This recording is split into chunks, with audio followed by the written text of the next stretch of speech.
This program features live coverage of an African safari and may include animal kills and carcasses. Viewer discretion is advised. The perfect start to the day generally requires that we find fresh tracks, which is what we have done this morning. As you can see, there are little kitty paw prints all over the road, and it looks like it potentially is for two lionesses, which is, well, perfect news because it seems like everybody's on a bit of a lion mission today. Steve is going to try and see if he can follow up on the mating lines we had last night. Moritz in Tswalu is also going to be doing lions, and Eric at Ngala is going to be looking for lions too. We were going to be heading towards the hyena den, but we've bumped into these tracks, so we'll follow these for a little bit, and then we'll try and kind of head around back towards the den. It promises to be a great morning on this, your very own live African safari.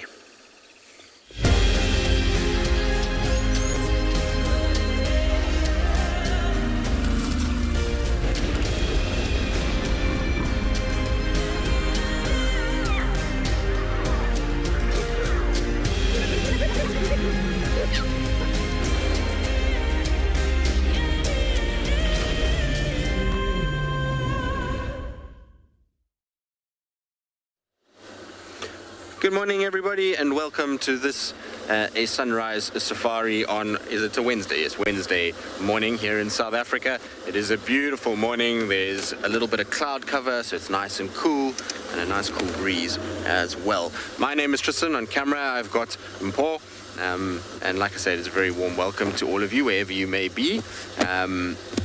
Remember, we are coming to you live from Africa, and so we would love to hear from all of you. Remember that you can just post your questions to @FC if you're on the YouTube chat stream, or hashtag WildEarth. Also, the one location I didn't mention in my opening was Pridelands. They're also out and about. They're going to be looking, I'm sure, for anything really that can pop up, but generally with Pridelands there should be a few Ellies lurking around somewhere, and Phinda will not be joining us this morning. Now I'm just checking where these tracks are going, because like I say, we were going to go to the hyena den, but as we came out of camp we picked up the tracks for these lionesses just walking straight up via tele access. It looks like two of them together, so maybe it's the two remaining torchwoods, given that the one torchwood is mating with the evokers. Possible. The tracks look pretty good. They're on top of most of the hyena tracks. So we'll just follow up. We're heading towards the western boundary. If they cross over, then we'll leave it there. Steve's going to check the northern boundary for me as we slowly go northwest up this road. And if they have crossed over, I'll leave him to go into Simbambili if they've crossed there. And then we'll go down, like I say, towards the hyena den and see what's happening that side.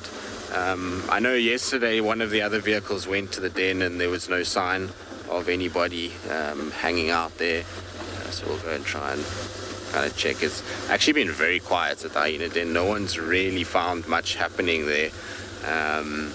There's been the odd vehicle that's gone through. Also, I suppose timing is always everything with that den. Sometimes you can go and it's kind of, you just get there, 10 minutes too late or too early in the afternoons, and that's that. All right. Okay, so the tracks are still going. Let's check Sandy Patch, because if they're not at Sandy Patch, then I doubt that they're even on Djuma. So while I do that, let's send you across to Stephen, who's helping me out try to find these lions, so he can say good morning.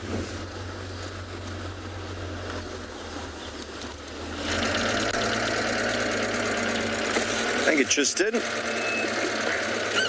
Thank you, indeed. Well, we found tracks of a very big leopard coming out of camp, next to tracks of a smaller leopard, and the big tracks of the leopard were actually Tingana from yesterday, or the small tracks and the big tracks were Lioness from this morning, so we're going to see if we can find them. Hello, everybody. Welcome. My name is Steve, joined by Marcello on camera, and as always, we're very excited to have you with us. And we are out and about looking for tracks of a lion, and two lionesses have joined. But in the road just up ahead is a little pile of poo from yesterday. A male leopard that walked down here. There is some scat, broken up, lots of bone and fur. It's definitely too small for a lioness. But you'll notice when you encounter or track lions and leopards, they don't use their very pungent smelling scat for anything other than landmines. They just drop them. They don't really see the purpose of saving them like civets do or hyenas do, and then putting them in specific locations to amplify the scent or to add to territorial sort of markings. There just seems to be no purpose to their scat other than that. It is a wonderful morning out and about, and we're going to carry on because tracks of these lions are indicating that they're on the move, so we need to carry on. We're going to check our northern boundary all the way to Sydney's Dam, and hopefully one of the flies. Go ahead, Tristan. He's helping me track. Hopefully one of those flies that was on the that leopard scat there doesn't land on our faces. So we're going to quickly zoom away to prevent such a calamity from occurring. There are lots of biting flies and flies around at the moment due to the rains.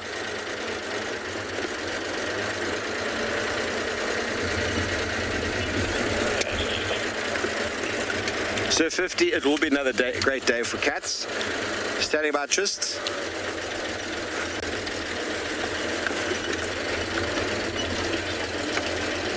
He's not copying me. Go ahead, go ahead.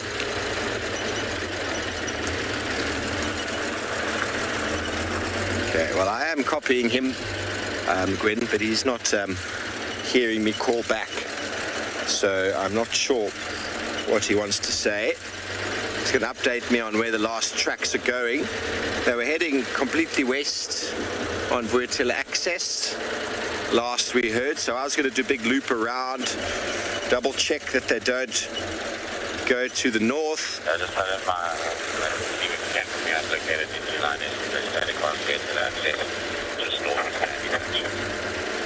Copied. Enjoy. You're going to stay with him?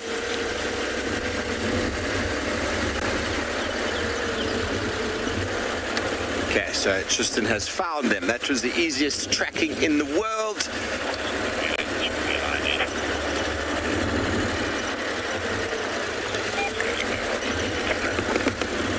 Zach, how do you tell the different tracks apart? Well, lions are bigger than leopards, and it's purely, I mean, sometimes you can look at it and you can just think, oh, that's a leopard, and you're a bit out of practice.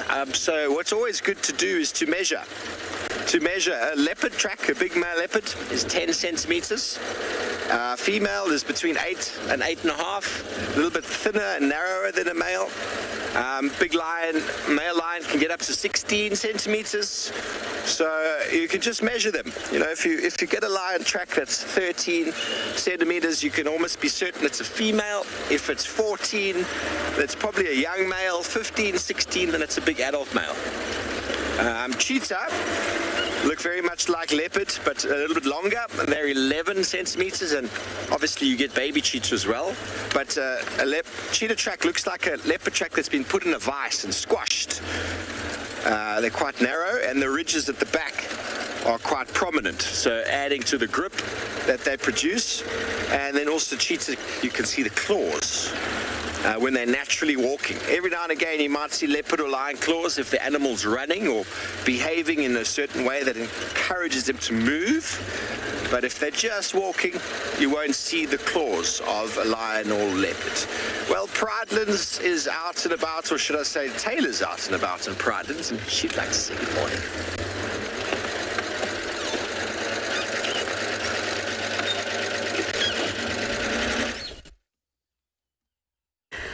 Well, it doesn't look like we've got much right now, but there is in fact an elephant hiding behind that bush willow. She's being very cheeky and walking behind the car. So I do apologize for this, but I'm sure she's going to turn around in a hot second, because that, everybody, is our dear friend, Susan. Hello, Susan. She's already run at us once this morning. Classic. It's a good way to wake up. Better than coffee. My name is Taylor McCurdy, and on camera with me today is Gert, and we are here at Prrivate. We're looking at as part of Tswalu Game Reserve and the Greater Kruger National Park. I've also seen our great task is rainy this morning. So I think today is going to be a very good day for elephants, for our favorite elephants. And then Gert said there were lots and lots and lots of lions calling straight through the evening. So who knows, maybe the Ngati Pride have moved a little bit further west, which would be good. But I think for the moment we'll enjoy my favorite animal. And I know a few of you will become quite fond of Susan too. Hello, girl. So she looks all calm and relaxed now. But of course, as we drove up, classic Susan, being naughty. We actually spent most of yesterday trying to find her herd because we saw her 2 days ago.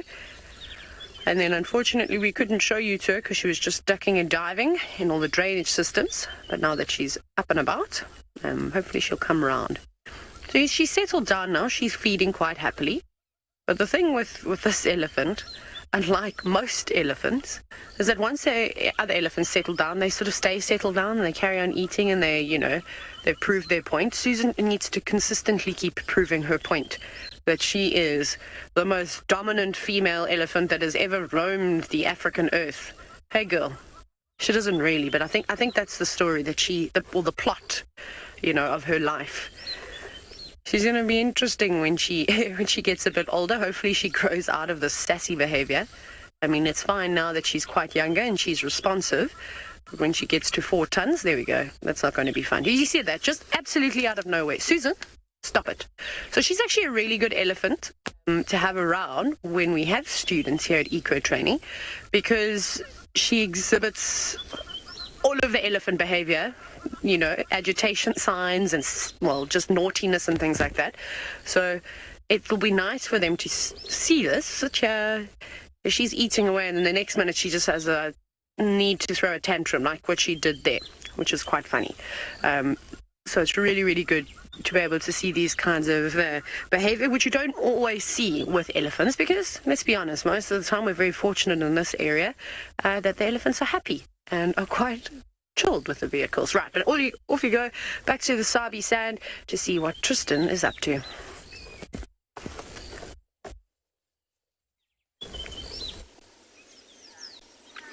Well, we are back with us. As you can see, it's pretty morning where the road is leading, and actually in the road is exactly what we were kind of tracking down. It didn't take long to find them. I'm glad that they are still on our side because the two that we found, which is the Shimungwe Lioness and her cub, generally don't spend a lot of time on Djuma. What's interesting though is how far they've come from. They walked right past the camp last night. They found their tracks as we left camp this morning, so they're going quite deep into Djuma these days. As you can see, I've parked quite far away from them, and the reason for that is the cub is a little bit shy of vehicles to start with. It just takes it a little bit of time, so I always try and start a little bit further away, and then you just slowly close the distance from there. And they're lying so beautifully in the road that I don't want to drive too close, and they get up and move into the long grass where we can't see them nicely. So I thought we'd just kind of start off slow and see how it goes. Mom is not obviously worried about us too much at all. She's fine, but the little one is, getting there. It's definitely infinitely better than it was a few weeks ago or months ago. But yeah, nice. It's always cool to see her. Apparently, and I'm not sure how true this is, but a lot of people have been saying that she's been spending a bit of time with the Termite Pride, and that little cub has been there too. I don't know. I haven't seen them personally together, so I'm not sure that how much time they're spending. But somebody was telling me the other day that she kind of has basically joined the Pride. It doesn't look like it though now because there's no sign of the Termites anywhere in this area, and they were seen far north. Linma, the cub has grown. It's gotten much, much bigger. And is developing all the time. It's amazing to think in a predator-rich environment like this with big prides of lions surrounding her, that she's managing to raise this cub, and not only big prides of lions, but also big clans of hyenas. She's managing to raise I'll get there eventually. She is managing to raise this cub all on her own, which for me is absolutely incredible. It's hard to raise cubs at the best of time when you have a pride with you. But for her to have managed to sneak this lion through all the sort of loops and dangers and things that are around is testament to the mothering instincts of these cats, particularly because, as far as we know, this is her first litter. We haven't seen any other cubs come from the Shimungwe pride. Well, I say pride, it's just her now. There used to be a sister that was with her, and so it's interesting to think that she's managed to kind of not only have this cub but also look after it the way that she has. All right, we'll slowly get a little bit closer so we can actually see the cub nicely. In the meantime, though, it sounds like Eric at Ngala's tracking skills have also paid off, and he's found what he's looking for.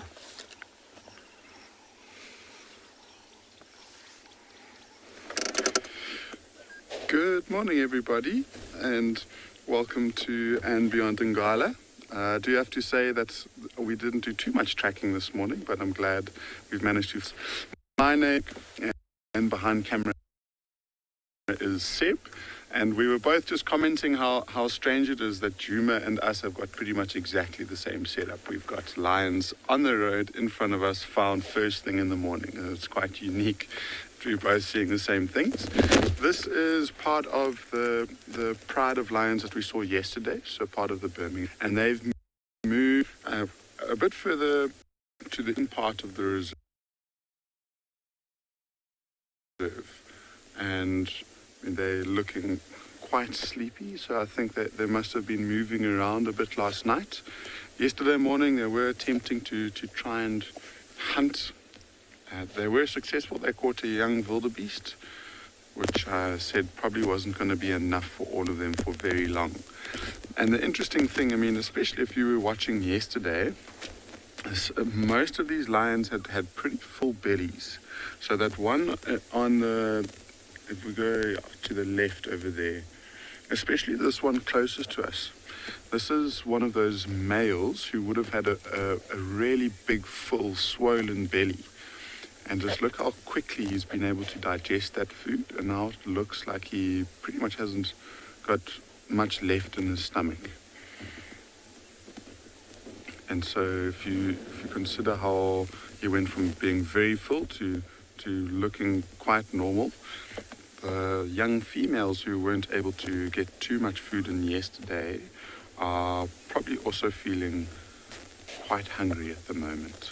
And this is going to be something that we'll see quite regularly if they don't find their mothers, just because their hunting skills aren't up to scratch at the moment.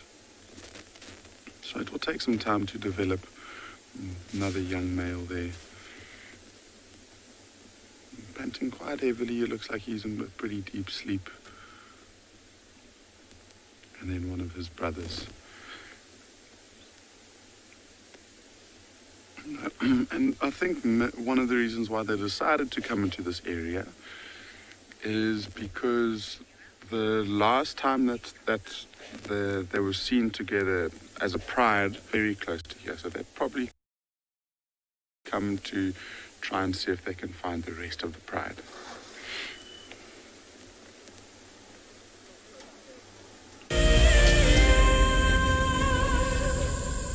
Have you been watching WildEarth and dreamt of being right there on safari with one of the guides? Well, now you can. WildEarth is offering you a chance to buy a ticket to dream. You or a friend can hop on board a live WildEarth show and join our guide on safari. The ticket is redeemable at any of our locations, anytime in the future. Only a limited number of tickets are available, so don't wait. Get your ticket now and start dreaming. Terms and conditions apply. Look at this, the little one is up and about. Certainly hasn't had enough milk at this age. No amount of milk is enough. Oh, Corky. Too sweet. Oh, look at this.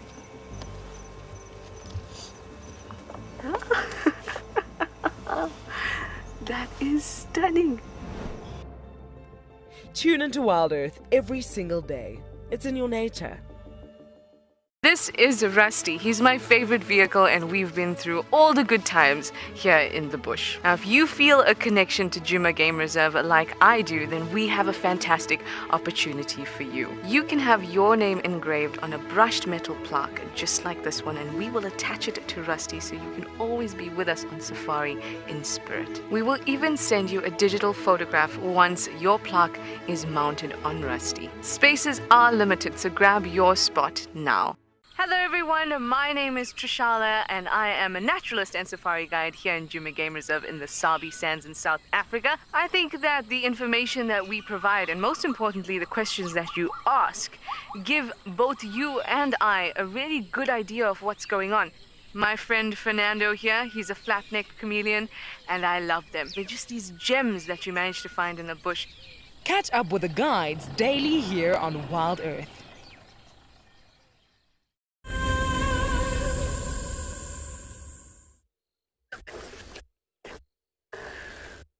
Hi again, everybody. So we've got Susan, but unfortunately we're probably just going to have her bum disappearing into the distance. She doesn't want to hang around for too much longer. She's now had her fun, and fortunately she's going to head down in the valley. Actually, what I'm hoping she's going to do, she's going to turn around and come back here. I can't see the rest of the herd, but they were here much earlier this morning, feeding around. So she seems to just be taking a break from them. But I did see all the little ones. Yep. No one did that. No one did anything. I don't know if you saw how quickly an elephant can do a 180. Now she's up to her usual nonsense. What's wrong? Fine. Happily feeding, and then it actually gets the zoomies, but not really. They're angry zoomies.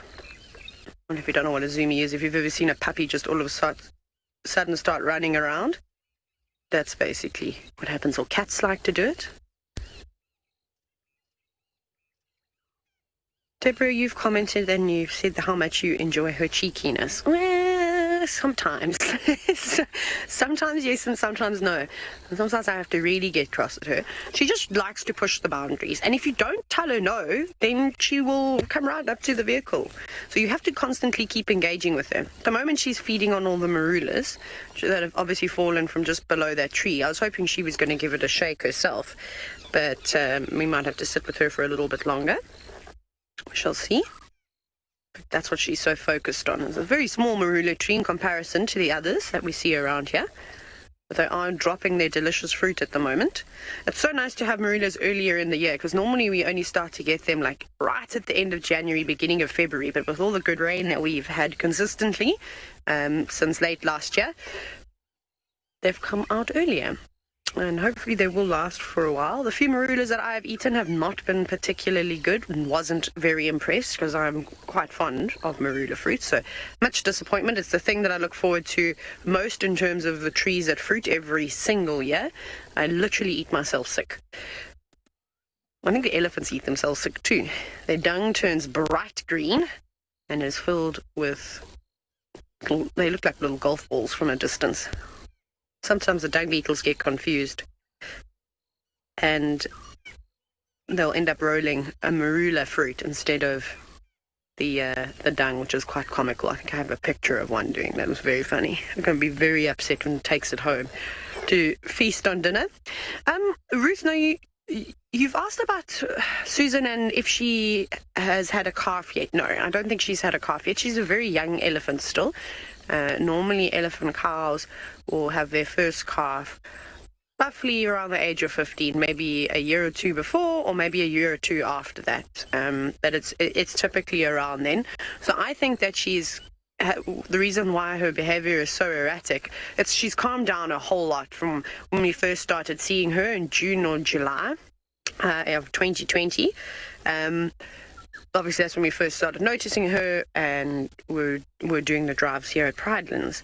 So, amazing to have an awesome character that to see consistently. She's like our leopard, like the leopards of the Sabi sand that you see almost every single day. Susan is just about that for us.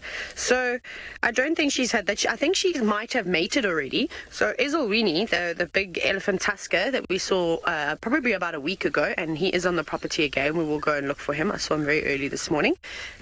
He is in must at the moment, and Gert and I were lucky enough to see an encounter with Susan and Ezulwini. She's obviously very flirtatious with all the boys. We've seen her showing a lot of interest in Kumo, who's another big bull, nowhere near the size of Ezulwini though, but he's typically the big resident bull that hangs around here that we also used to see quite often. We saw him the other day too, and he was quite interested in her too. He was sniffing around her and they stood together for ages.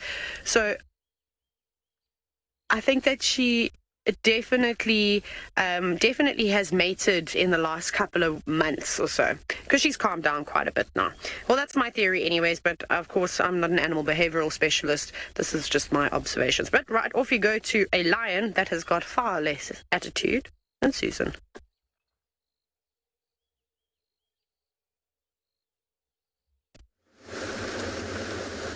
I do indeed, and we are with the lions, kind of. They're just behind me, but there was a Franklin that went absolutely crazy here. And the little cub was just staring down this road the whole time. So I wonder if there isn't something else here. It was just on my right-hand side.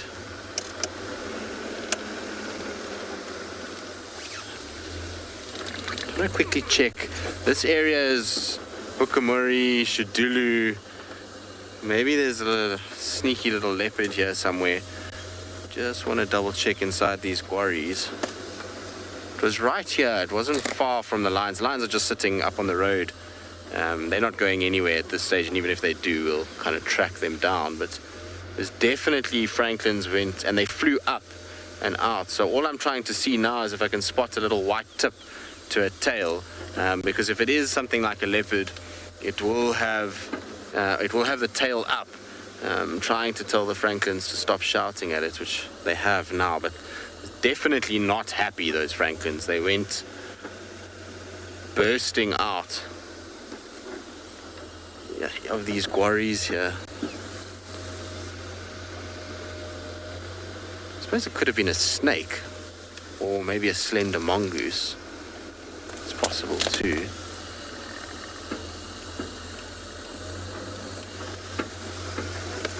And the lions are so static, I don't think are going to be moving too much. The cub was interested in these calls, but Mom was just out. She wasn't having any of it.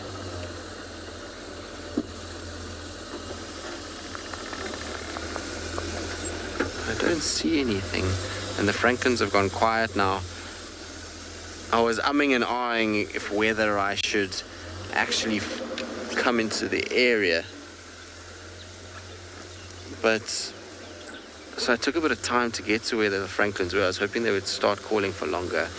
Tommy, you say it seems to be a decent sightings morning already. It does, doesn't it? It seems like things are happening this morning. Steve also just radioed me and said that he had tracks for a leopardess around quarantine. So it seems like things are just around, which is always good news. It makes our life easier when things happen to just stay in one place and be around and not kind of move too much. No, I don't see anything. It's not to say there isn't anything here. The grass is so long, I could be just driving right past whatever it is. But I don't see any sign of anything, and I don't want to off-road too much, just given the amount of rain we've had. Just try to be a little bit sensitive towards the environment that we have. Okay, I'm going to head back towards our lines, see if we can get a visual of them. In the meantime, let's send you to Mo, who's still looking for his.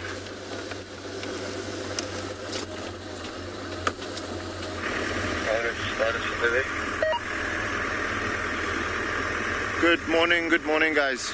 It is a beautiful morning here in Tswalu Kalahari, slightly cooler than yesterday, which is nice. We are on a mission this morning to find some lions, so we're just busy checking all the roads quickly. with it being early morning, there's going to be quite a bit of dew on the grass, so the cats will prefer walking on the road. By the way, guys, my name is Moritz. Behind the camera, we've got Craig. So yeah, trying to pick up on some tracks at the moment. And well, I mean, there's always a possibility that we might bump into the lions with them. That's going to be preferring being on the road. Obviously, if they are hunting or doing something like that, then that's going to be a different story.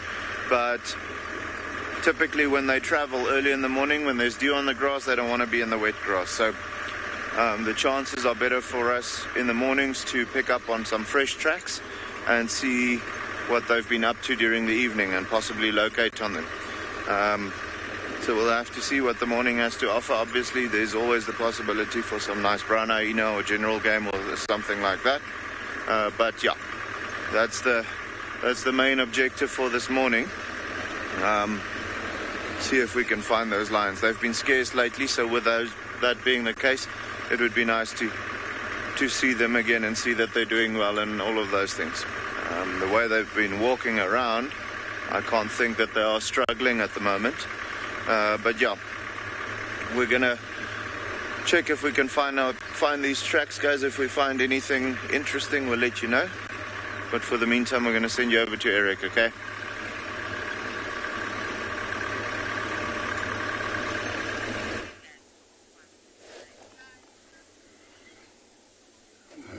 The only thing that's changed in the last 10 minutes is that, excuse me, sorry, is the male has come to have a quick little drink at the puddle, and then he came to go and join his brother. And they're looking very, very content at the moment. It's still nice and cool. They'll stay on the road for maybe another couple of hours, but then inevitably they'll go and find some nice shade to rest in. They're all looking very sleepy. And so far, I mean, it is usually a group of 8. So far we've counted 6, so 2 on this side and then 4 on the other side of the road. And so we're not entirely sure where the other 2 have gone. It's 2 females that are missing, so there's a chance that they might have split away from the group to try and find something to hunt. And they could also just be lying somewhere close by in the long grass, and we just haven't been able to see them.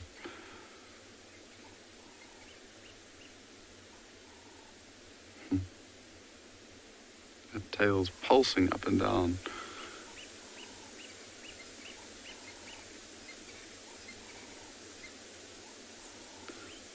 There's one lioness, the 3rd one away from us, who looks like she is in such a deep sleep. She's sleeping with her mouth slightly open. And just see the top of her teeth. There.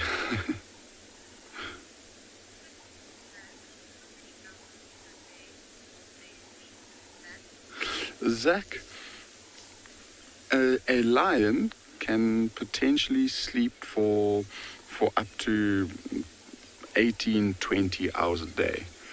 And it's not strictly sleeping, I guess. It's more them resting to conserve energy. I mentioned a bit earlier on that these are a group of young lions who are still trying to develop their hunting skill set. And so they'll take a lot longer to successfully catch something than a fully mature female lioness. And so she'll take, although she's got a very low success rate herself, these lions, because they're so inexperienced, are going to be even less successful. And so they need to spend a lot of time just conserving as much energy as they can, so that when they can use it and it's stored when it counts. And so, I mean, they probably moved for a good couple of hours last night trying to hunt. And I would imagine that even before the sunrise this morning, they would have settled down in this spot. They are considered like one of the the laziest animals are because they sleep so much. But like I say, I mean, if you were to try and hunt yourself, you would also have to try and conserve as much energy as you could. Because all of these animals out here know that lions are such a big threat, and they are constantly aware for predators exactly like these. And as soon as these lions get spotted, essentially the hunt is over. And so they need to do everything that they can to try and move around an animal before they've got any chance of being successful.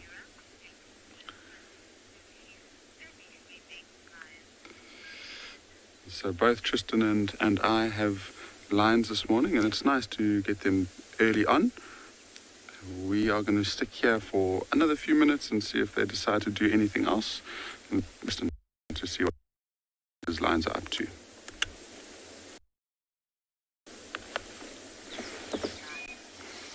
Indeed, it is semi-sleeping because Mom is out cold, but the little one is all over the place at the moment. She's up, down, round and round. She's just snuck in to that thicket where you cannot even see her anymore. We were talking about it earlier. I was saying that predators at the moment in the long grass could hide and you can drive past them. I don't think anybody would know that there's a lion sitting inside that bush. You couldn't possibly know. There's no ways. There's not even any sign of ears or anything like that. But I'm interested to know, maybe from some of you, if when the last time we saw the Shimungwe lioness was, and was she sporting injuries the last time we saw her? Because she's got a few. There's one on her tail and one on her back right leg. That is, I mean, they're just superficial, but just wondering where she maybe got them from. If she has been trying to join the Telemates, that's very possible that those little superficial wounds like that could be coming from there. But the cub doesn't have any, so wherever she got them, it was when she was on her own, or she might have been kind of getting between the cub and whatever threat it was there. You can see the little tail one, which looks quite sort of swollen and sore. But they are granulating, they are healing nicely, so she'll be fine. These are, like I say, really quite superficial for a lioness. It's not going to hurt her. Here comes Cub again. What are you doing? Restless this morning is this little cub. I say little, but it's getting big now. It's amazing how much she's grown and how she's become so much more confident in her movements. She's fairly interested in kind of coming closer to us and looking around and starting to develop into a decent-sized lion. Oh, and out. Cute, man. Like I say, it's been up and down, though. She's can't sit still, eating a lot of grass as well, licking the moisture off the grass too. It's quite common to see cats actually in the early mornings walking up to grass, and it looks like they're eating it, but a lot of the time they're actually basically just sucking the little droplets of water off and getting water like that. It's commonplace when you see them doing it. And you can also see with her the difference between Mom and her is how pronounced her spots are. Do you notice that her back legs has got very spotty legs, whereas Mom not quite as much? So lions, when they're in their sort of fetal development phase and as they're born, they're actually heavily spotted or rosetted, much like what a leopard would be. It's just that their rosettes or spots are very, very light in color, and as they sort of start to grow and age, so those spots start to fade more and more, and eventually get that sort of uniform tawny coat that you see with adult lions. But pretty cool though if one of them kind of managed to survive or not grow out of it and just had this rosetted coat. It would be a pretty cool thing to see an adult with that. But I've never seen it or heard of it. Hello, little one. You've become so relaxed.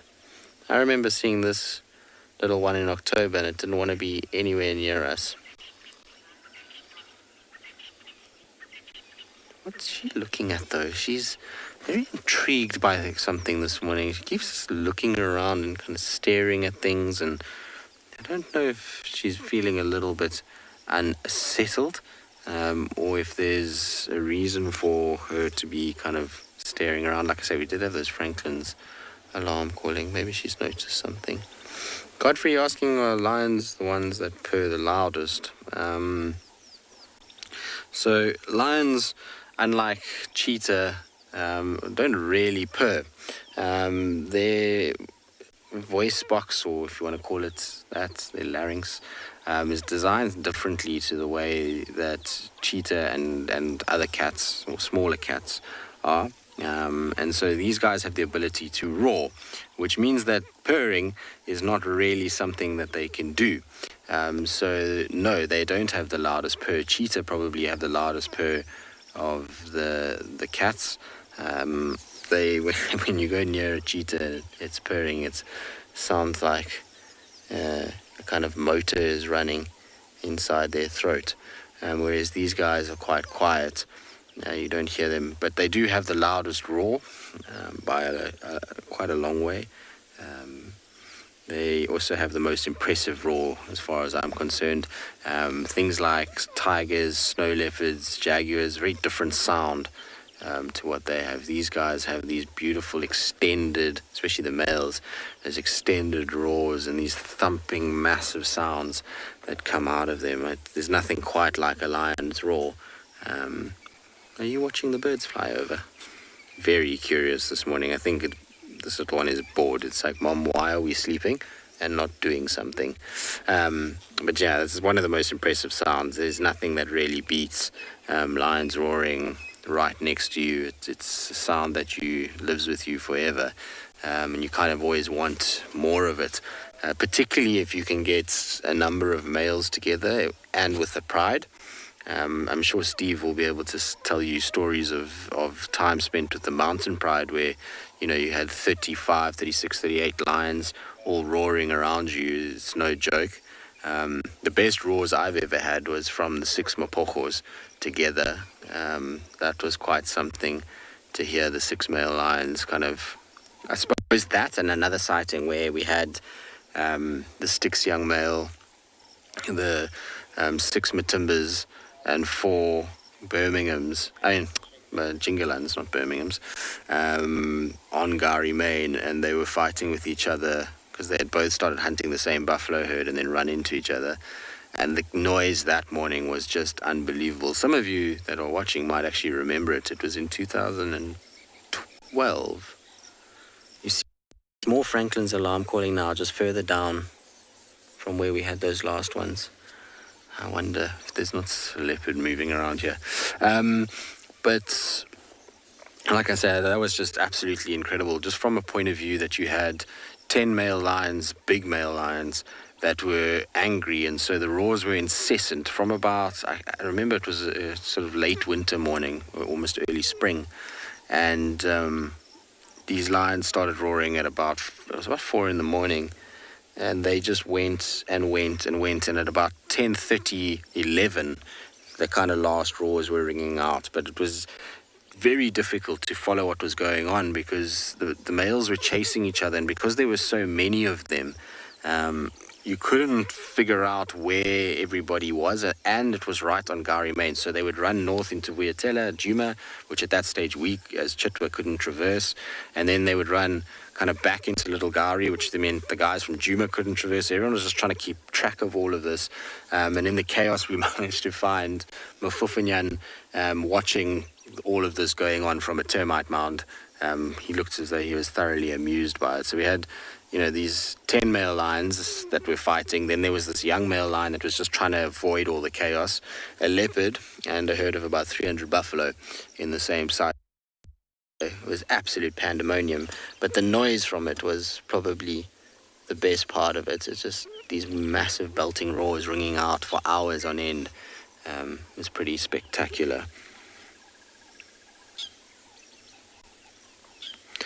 Talking about roars, these two probably won't be roaring anytime soon. Just in general, they wouldn't roar. It's also getting too late in the morning. What I might do is we'll see what they kind of get up to now that the sun's coming out and warming them up. Maybe they'll get going again, but if not, we'll carry on and go and check on the den. In the meantime, though, let's send you across to Eric and his lions, and hopefully they're a little bit more active than ours.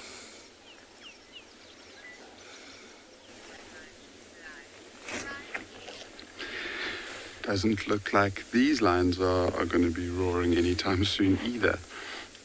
We've actually been lucky enough when they're together with their mums and their fathers to hear them roar, but they haven't developed their vocal cords enough yet, and so when they roar, they try their heart out, but it just comes out more like, especially by themselves. I'm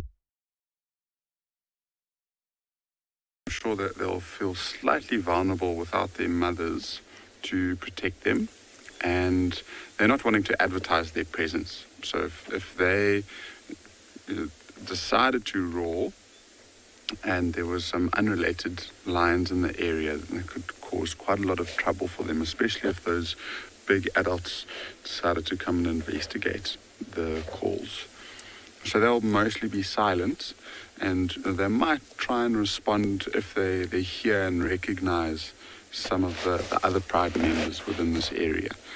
And we were saying there's probably a good chance that these lions are going to spend less and less time with their mothers, particularly because their mothers are now pretty much all of them, all four of them, we think are looking for places to find suitable spots to give birth to their cubs. And we know of one female who's already given birth, and her sister we found not so long ago also lactating. So there's at least 2 of the 4 lionesses who have already given birth, and it's just the 2 older lionesses who we haven't found lactating or showing signs of being pregnant yet either. And so for now, I think these guys are going to spend quite a lot of time by themselves.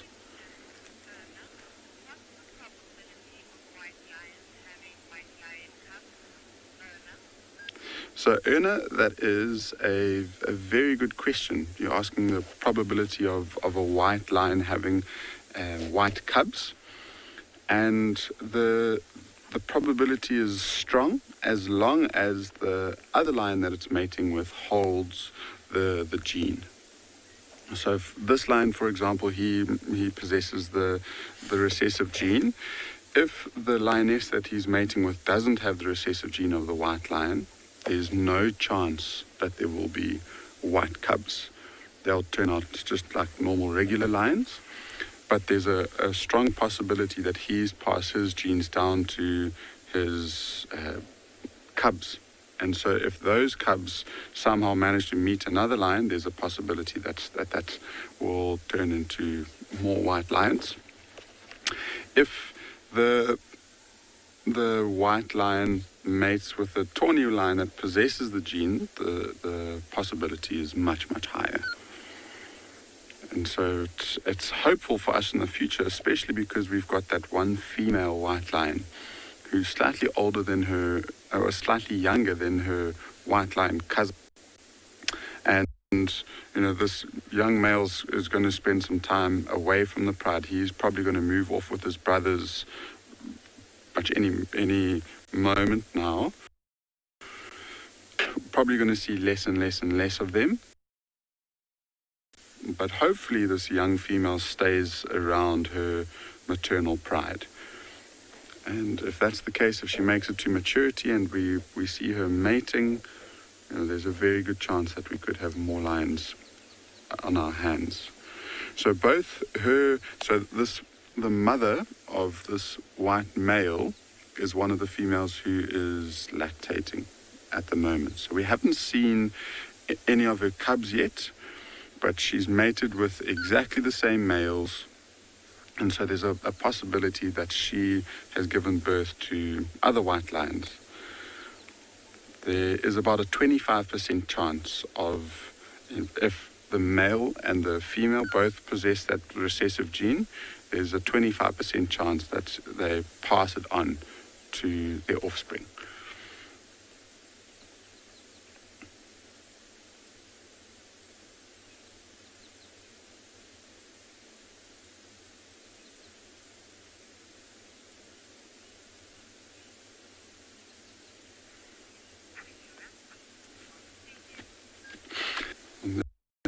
There's a little bit of movement, but I think most of these lions are now just settling in. And as soon as the sun comes out, which I think it will in the next few minutes, these lions will move into the shade for the day. So I think we've had the best for them. Myself and Seb are going to carry on with our game drive and see what else we can find.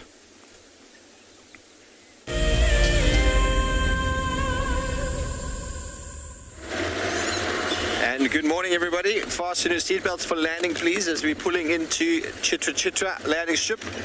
We are on our descent. Landing now. Chitra will be greeted on the other end of the runway by a pair of mating lions. How's that sound? Hopefully we'll find them. They are decided to come out to the open, a beautiful view of Chitra Airstrip. You ready, Marcelo? Open your wings. We're coming down. Flaps down, please. Wheels down. In-flight service will be suspended for the next 5 minutes. Please return to your seats. Fasten your seatbelts.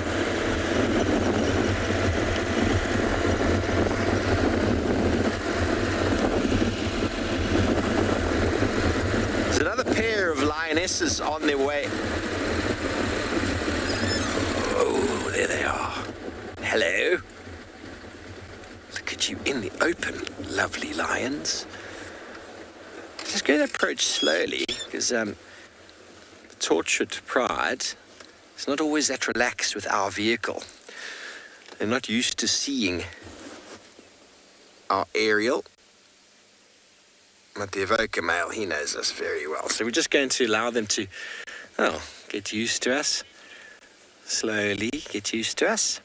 And then we'll try to reposition ourselves in a way that we can get them doing whatever it is they're going to do shortly. Okay, so she's relaxed. You see how she looked away? She's not too concerned with us. But we're going to stay with the mating pair of lions and see if they get up to anything exciting.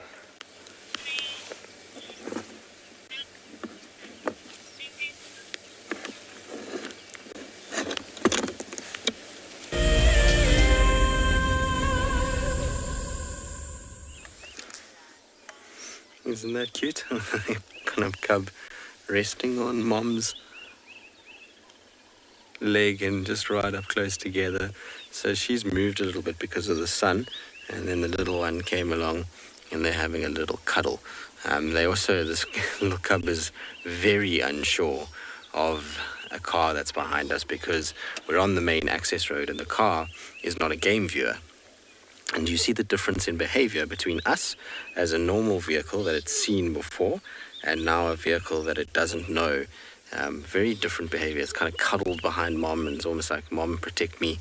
You can see mom is completely unfazed by all of this, but it's a very cute picture of the two of them together, isn't it?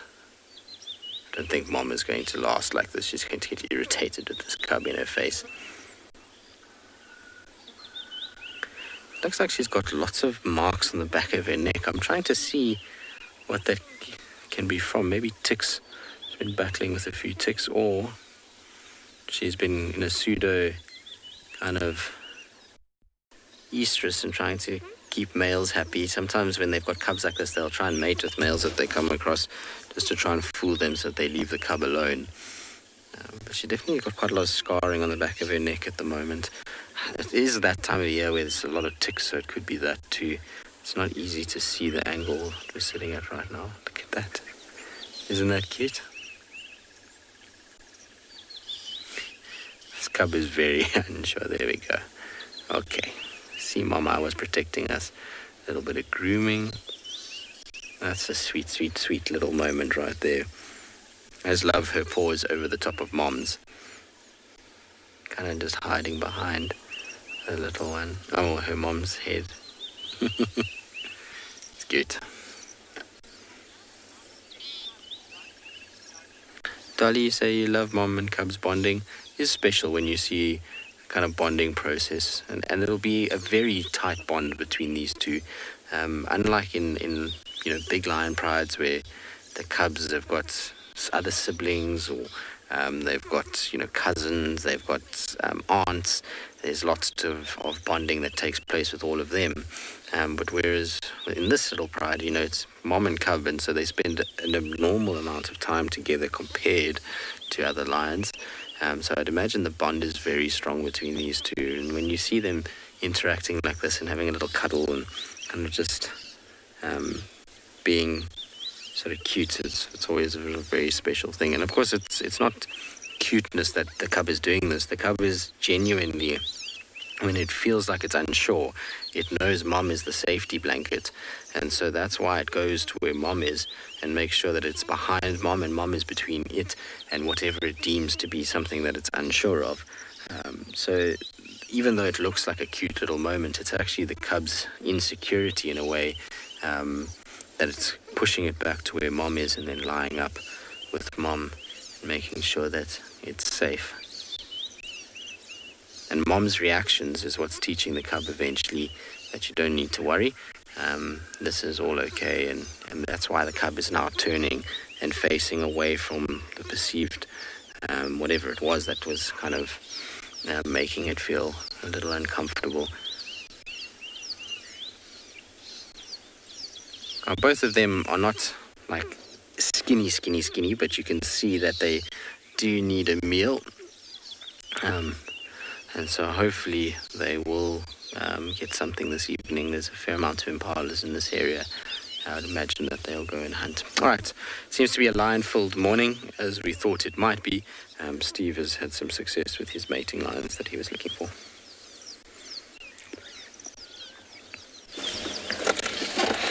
Live with us again on Chit to Everybody. Now, I'd like to do a little poll with all of you. You've just landed in the aeroplane. How many of you now would get off of the plane, considering there are two hosts waiting on the ground for you to get off? Be honest now. How many of you would actually get off to get onto the vehicle, or would you be too scared and sit on the plane until the lions moved off, considering you're in Africa and lions eat everybody? We always, first time people to Africa, obviously, there's that mindset that the animals are so dangerous. And of course they are potentially dangerous, everybody. If you let them leave them alone, they generally are pretty okay. So you land in the plane and there are lions to greet you. I've had guests in the past that have been absolutely terrified to get off of planes or off of vehicles because there have been animals in the vicinity. But as you can see by the behavior of these two animals, there's no feeding behavior happening. They're just taking it very easy. And to be fair, if they are indeed a mating pair, which we haven't seen yet, so I haven't confirmed that they are indeed, which I think they are, then we will see action soon. And he is completely concerned with her movements. And as soon as she moves, he will be up and after her. So initially, people said yesterday morning it was an Nkuhuma lioness. And then Tristan told me last night it was a Torchwood. Now, I'm trying to see which male lion that is. He's gotten a few more scars on his face. It looks like Blondie to me. Look at that scar over the right eye. That's a new one. Is it a scar or is it just some dirt?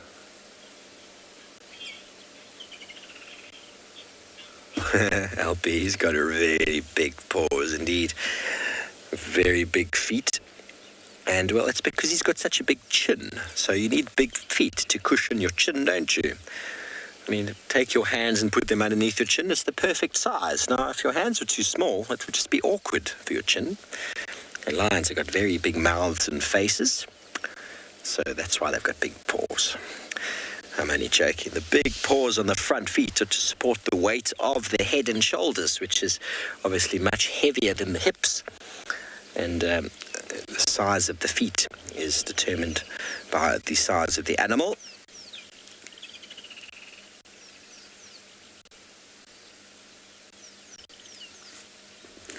The big pad for walking very quietly. stealthily, but also to allow them to cover distance in their walking. Lions walk on the tips of their toes, everybody. Type of foot structure known as digitigrade. We are plantigrade. We put our feet flat on the ground, whereas lions are on the tips of their fingers. It's basically their fingers that you see on the ground, and then the actual hand part goes up onto the wrist. You can see the wrist is all bent there. Only a little bit of it touches the floor, and that is the tips. Andre, I mean, animals do get sick. Ticks and diseases that they carry are a reality in nature. And there are many tick-borne diseases found out in nature. But there's elephants that have decided. That's what he's looking at. He's looking at an elephant behind us here. And elephants are going to leave them alone. They're not causing any harm, but they're very interested in elephants. They just disappeared in the bushes. He's now looking at the young elephant going, am I hungry or am I in a relationship right now? I'm not actually sure. But yes, ticks and the diseases that they carry are very, very prominent in the environment. And some animals will succumb to disease.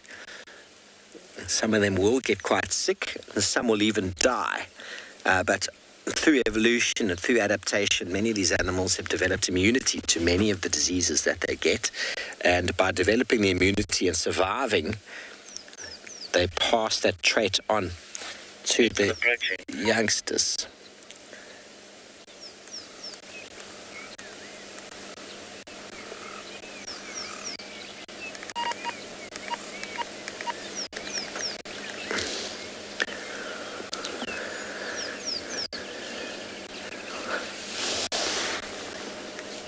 Do you think that they were having a little romantic chat just before we arrived?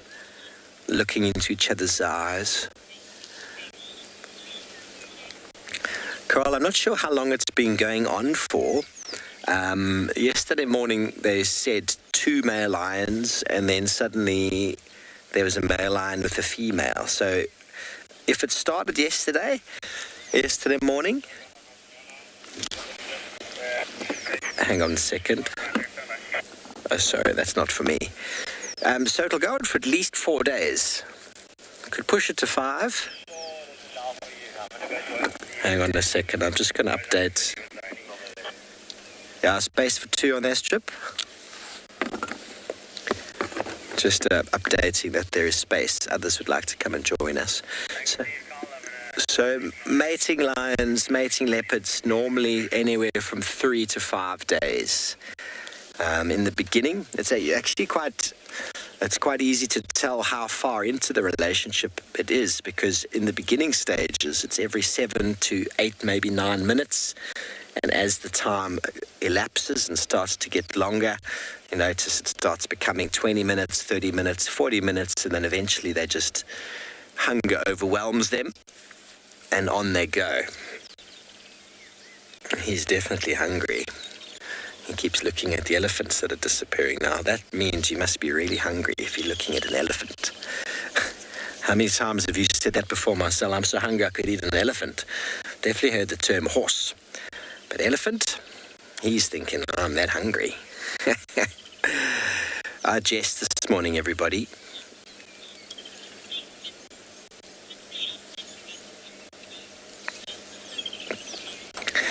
Yes, well, Mark, they are separate from the pride. So while they're in a hunting or mating relationship, they don't eat. They do not eat. I've discussed this at length before, but it's always nice to revisit these discussions with regards to drivers. Now, drivers are what determine animals' behavior. All of us can understand that. All of us have had that moment when you come home from work or you come home from wherever and someone has forgotten to feed you, because it's always someone else's fault. You haven't eaten and you are so hungry. You are so irritated. You can't do anything until you eat. Now, that is your hunger drive. That's outweighing irrationalities, outweighing many, many things. And animals are the same. Animals are completely, and lions are completely driven by these drivers. Now, the drivers are the hunger drive, the sex or mating drive, the parental care, defense drive, the fear of humans drive, the fear of something else drive. All of those can have a different sort of weighting on that animal on any given day. So when lions get into a mating relationship, the pheromones are completely overwhelming and everything's forgotten. Territory, feeding, thirst even, hunting, everything is forgotten, and all that is in the mind is the need to mate. Now, obviously, after a period of time, that need to mate starts to get a little bit sort of less, and the animal suddenly realizes how hungry they are, and due to the fact that they suddenly realize they haven't eaten in 4 days, that hunger drive outweighs potentially what normally would be a fear drive. So mating lions, mating leopards, can actually be potentially more dangerous to humans on foot than a normal lion that was potentially just sleeping under the tree, because that hunger is so overwhelming that it outweighs what would normally be an instinctive fear. And so it's definitely discussed in trails guide courses. It's definitely discussed in those activities that lions with cubs, lionesses with cubs, and mating lions are potentially far more dangerous than just the normal pride of lions, due to the fact that the female is defending her cubs, so her fear of man is outweighed by her need to defend those cubs, and it can lead to them being potentially more aggressive. And it's the same as a male lion with a female. His need to defend his female is overwhelmingly more than his fear of you, and that combined with potential hunger, there's a very brave elephant over here, with his potential hunger, can potentially lead that animal to behaving in a way that you might not have encountered before. So it's very important to understand these things. I mean, you might know a pride of lions very, very well, but on a given day, those drivers can be out of sync, and you could potentially get different reactions. It doesn't mean that the lions are going to eat you, everybody. That's not what I'm saying. But it means that they might behave differently to you, which means that your behavior needs to be strong. And when you walk lions on foot, if you ever encounter lions on foot, it is absolutely vital that you never turn your back or run away. Because essentially, this pair, if they were individually on their own and you were walking, they would probably move away. But because of those drivers that we discussed, you might get a charge, you might get an aggressive response, which could lead to you potentially behaving in a way that you don't normally do because, well, they always run away from you. But today they charged and, well, you forgot your training and you ran away, and, well, that, everybody, could be a fatal error. This elephant is being very brave. He's showing his family, look, I'm not scared of lions. The grass is always greener on the other side of the airstrip. So I hope that puts those sort of, those questions, like answers those questions about hunger and who hunts. Because essentially, once these two have finished their relationship and the mating stops, they both go off and rejoin. He'll probably follow her, but she's done. And she wants to find her pride, and she wants to eat. And he wants to eat as well, so he'll follow the nearest bunch of lions that he can, so that he can get a free meal.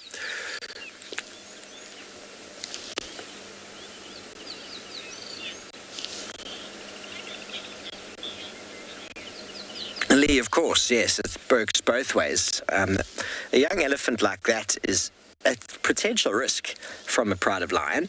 It's quite strong, quite powerful. I don't think an elephant of that size could kill one of these lions because they're quite quick.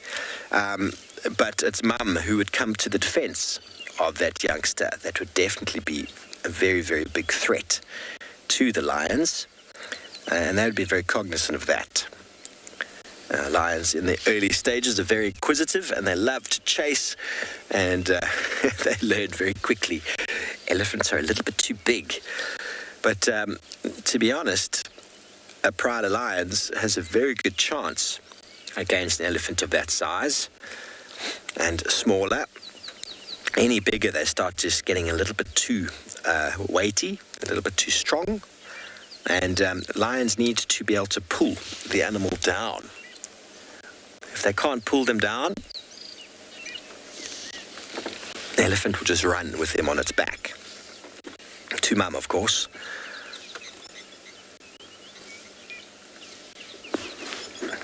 But that elephant is clearly not concerned, neither is mum, otherwise there would be some other behavior taking place.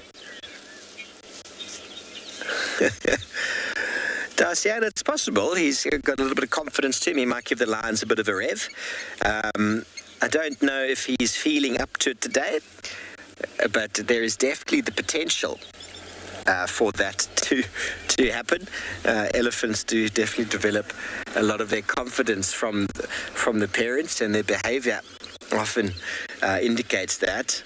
But he is also, if he doesn't have mum standing close behind him, it's unlikely that he's going to do anything. But he's definitely watching them. He's definitely curious.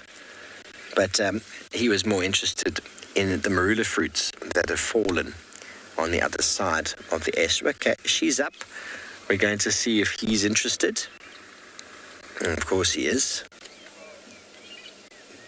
Vehicles have just arrived and seems like they might be just in time. So it's not that she's interested. She's gotten up to move into the shade because the sun has moved. Yeah, there's not much going on here in the form of a relationship. But it's possible she's definitely cycling, and he can smell that. So he's very interested to keep close. A male coalition will encounter a female in estrus. They'll know that through scent, through pheromones.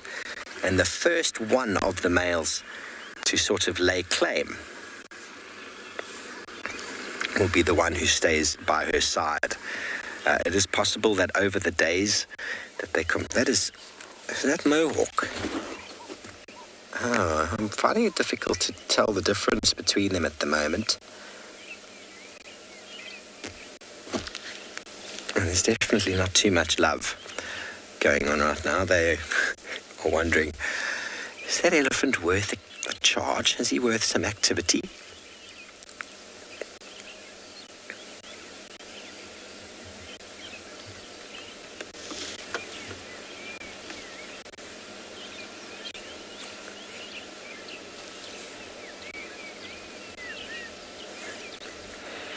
Might be time for us to move into the shade shortly. The sun is starting to get quite warm.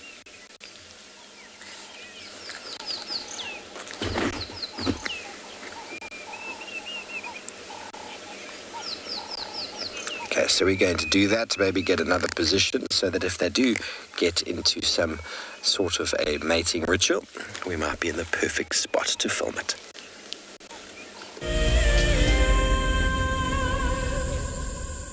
Our first WildEarth Explorers competition has closed. And we have a winner. Congratulations to Chantal Sleep from Benoni in South Africa. I felt totally overwhelmed for winning this prize. I will be taking my son with me, and I can't wait to share this experience with him. Chantal and her son have won a behind-the-scenes WildEarth experience at the magnificent andBeyond Ngala tented safari camp. The prize includes a 3-night stay and a chance to sleep out in the unique Ngala treehouse. I would like to thank WildEarth for making this dream come true, and I encourage everybody to subscribe, to become an explorer, and stand the chance to win these amazing prizes, and so much more. For this month, we have a brand new prize. You could be jetting off to Tswalu in the Kalahari for a 3-night stay at the luxurious Motsi Lodge. Open to all WildEarth explorers who have signed up before the end of January 2021. Terms and conditions apply. If you love to watch WildEarth, then we are inviting you to join our Explorers program. For a monthly subscription, you will have the opportunity to win fantastic WildEarth expeditions. Join our guides for a chat around the fire, receive weekly highlights from our shows, and much more. All the money will go to keeping these live safaris on air, which in turn allows us to escape into nature every single day. Have you been watching WildEarth and dreamt of being right there on safari with one of the guides? Well, now you can. WildEarth is offering you a chance to buy a ticket to dream. You or a friend can hop on board a live WildEarth show and join our guide on safari. The ticket is redeemable at any of our locations, anytime in the future. Only a limited number of tickets are available, so don't wait. Get your ticket now and start dreaming. Terms and conditions apply.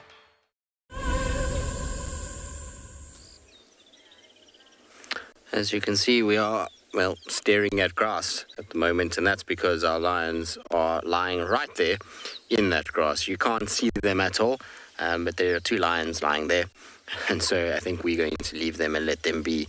They got hot in the sun and just kind of moved off into the shade and have taken it easy. There's kind of a gap. I don't know if you can see, there's a sort of little rounded gap area. You can kind of just make out over there. That little shadowed gap area is actually where they're lying, is kind of flat in that little section. So we're going to leave them to themselves.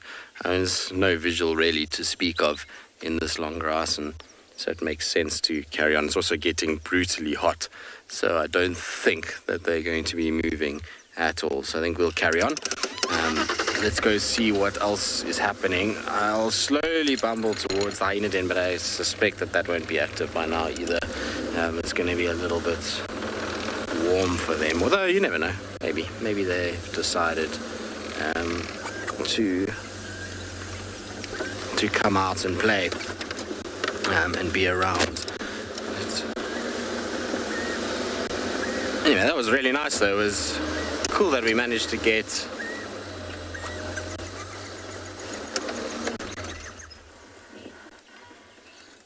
no, that's a fallacy. There's a beautiful Jacobin cuckoo though. I think it's a Jacobin or a Leopard, so let me just double check quickly before I actually call it. It's a Leopard, sorry. No, those black lines are fallacies. They're all photoshopped images of normal lines that people have just basically colored black. So no, not in the wild or in captivity that I know of that it actually exists. Like I say, the photographs are all doctored images. There goes our Levalin's cuckoo. Off it flies to go and do something else. Should probably go and raid a nest or something. They'll be breeding quite heavily at this stage, and the Levalins are always the ones that are kind of the last to leave of the cuckoos. Well, they certainly were last summer. They stayed until very late. I think I saw a Levalin's cuckoo in June, even May, somewhere around there. So they stay for a long time. And that calling that you're hearing is to try and obviously attract a mate and then be able to start breeding. What a beautiful morning. It's hot, but it's pretty. It's clean and clear this morning after the rains, and I think we're expecting more rain to come though this week. I saw a forecast for Sunday and Monday that's close to 300 millimeters of rain. If that happens, we'll be flooded completely. We won't be able to do very much at all. In fact, the whole reserve will probably be underwater. After the amount of rain we've already had, to have that in the space of 48 hours would cause all of the rivers to run very high. Off-roading would be pretty much null and void for a good week and a half, 2 weeks. So it'll be interesting to see if we get that much. It's based off the fact that cyclone is, well, not cyclone. At the moment, it's just a storm, but once it becomes, they're saying it's going to become a tropical cyclone once it hits the Mozambican Channel, and then it will start to make landfall on Saturday in Mozambique and then reach us by Sunday. That's the predicted. But what often happens with these cyclones is once they make landfall in Mozambique and they just sort of dissipate completely and become kind of a non-event. So we'll see how it goes. Anyway, it sounds like there's been some spots found elsewhere in South Africa, so let's send you across there.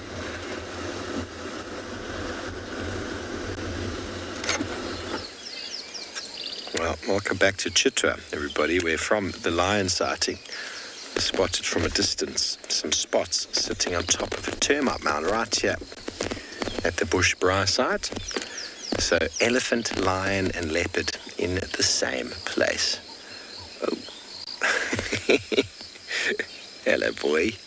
Looks like Sabui's young male. You can see why we're always looking at the termite mounds as we go around. Because they're always hiding on top of them. Oh, the impalas have spotted him. He's going to go for them anyway. Sorry, there's a vehicle in front of us. He's going to run through the bushes there. They spotted him. He wasn't even looking at them.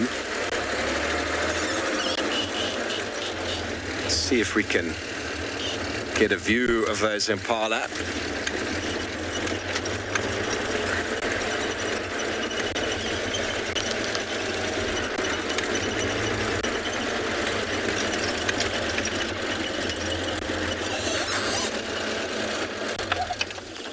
Here the impala are. They've spotted him.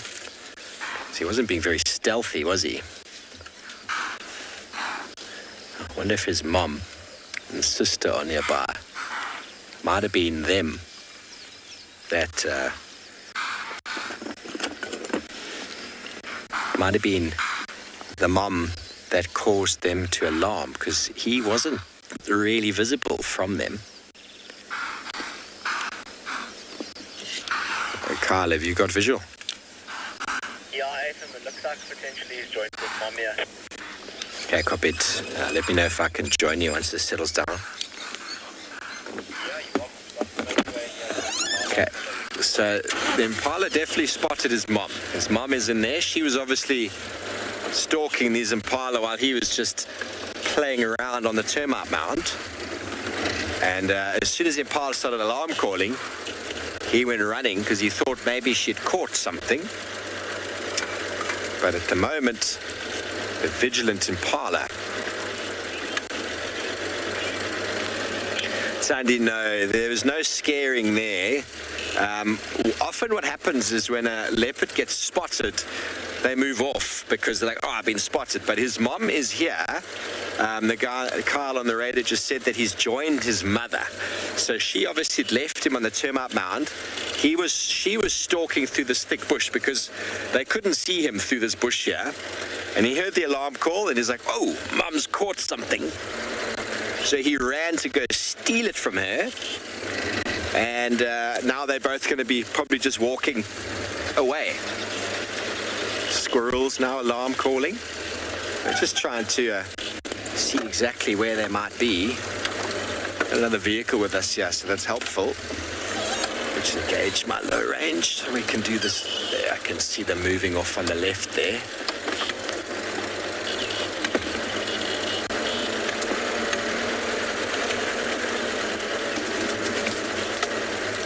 Have their visual at your 12 o'clock there. There we go. 2 leopards. And often once the leopard gets spotted, they just pretend that they weren't trying to hunt anything, and they just lie down or walk away, start grooming, start doing something else. It's just a little bit tight in here, everybody, so excuse us for not getting the best view at the moment.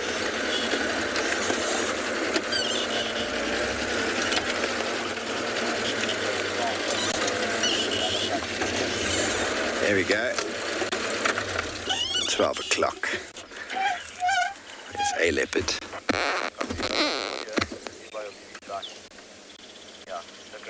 There's 2. Hello. Oh, you can see the size difference. I wonder if the daughter's here as well. I think that's the daughter, actually. It's possible that it might actually just be the 2 cubs that are here. There's a size difference between those two is quite noticeable.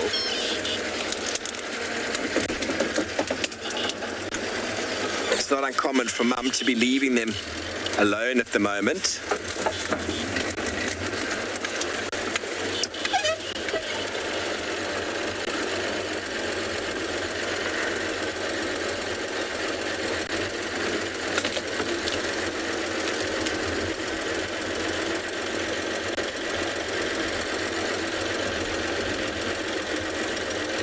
Just here on the left somewhere.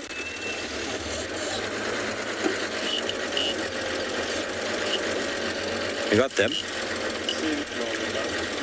They're in the shade there now. Alex, you'd think they'd hunt better together, but that's not how leopards operate. Leopards are solitary. They'll definitely feed on the same kill, but they won't feed on the same kill at the same time. There, that's definitely the daughter. They won't feed on the same kill at the same time. Mum will make a kill and hoist it, and she will feed, and then she'll actually have to leave. We saw it many times with Thandi, and she'll let Lalamba feed, and she'll actually have to walk away, and she can't look. She can't watch her feed. It's just too much for them to deal with.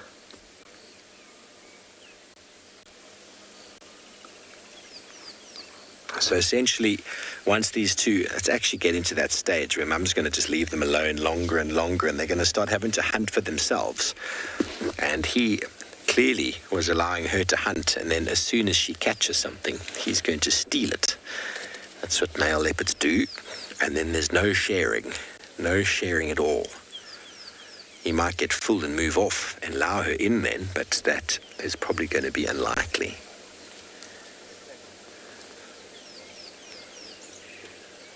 Here we go. Second leopard coming in from the right. Hello. How blessed are we, everybody?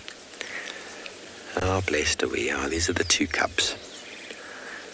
Not cubs anymore, though. I think Tristan said 15 months. They could become independent at this stage. Hosanna was already independent at a year. Obviously, the longer they can stay with Mum, the better the chances are. And they're very aware that there's a pair of lions just around the corner.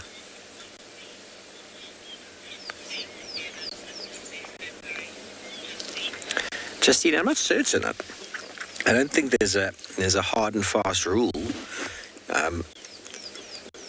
She's going to start getting annoyed with him because he's definitely bigger and stronger. So if there is food, he's going to completely dominate. So she's going to be moving away from him. He's going to keep trying to find her. And then they're going to eventually start hunting on their own and sustaining themselves. And then a dominant male in the area will push him away. So he'll be leaving in the next little while due to the fact that he offers a little bit of competition to any other males in the area. You see, she's looking for food and he's grooming. You go get me some breakfast, sister, and I'll just make sure I'm looking up for it when the time arrives.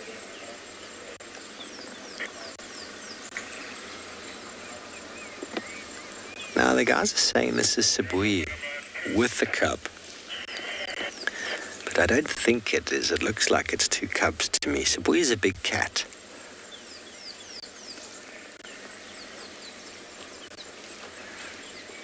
It's two leopards, nevertheless.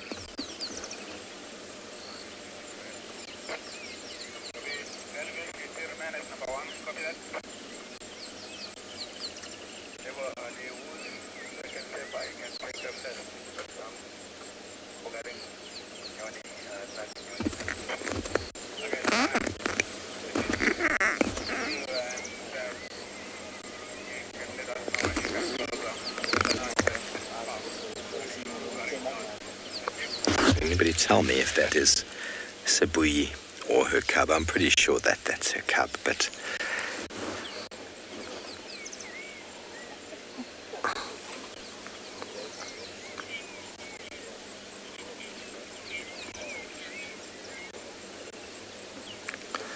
yeah, Yes, of course, we were certain it was the male cub. We were trying to ascertain whether the female is Sibui or Sibui's other female cub, which I think it's the female cub. Sibui's quite a force.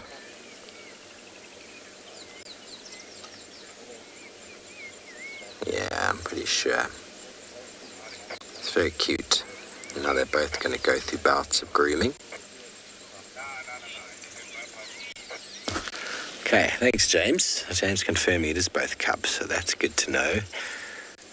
Mum's probably not far away, but I'm sure she's ranging further and further in search of food. Feeding these two is a process. Feeding these two is a real hard job. So she'll catch some food. Her motherly instincts will be to call her cub, but she needs to secure her belly first. You, Chris, you want to know how we identify leopards? Well, sometimes it's quite tricky if we don't know them, but identification kits, some of our viewers back home are able to identify through many different spot patterns on the body, through photo identification, but a lot of the times people will look at the spot pattern just above the whiskers. In this situation, it's nearly impossible to do so, but if you take screenshots, you can zoom in and you can do it. But there we go. She's looking at us there, two on the left.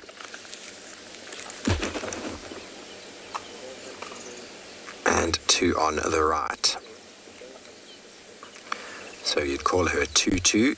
And then you'd have a look whether she's male or female. He's also got a 2 and 2. He's slightly bigger. So firstly try to identify whether it's male or female.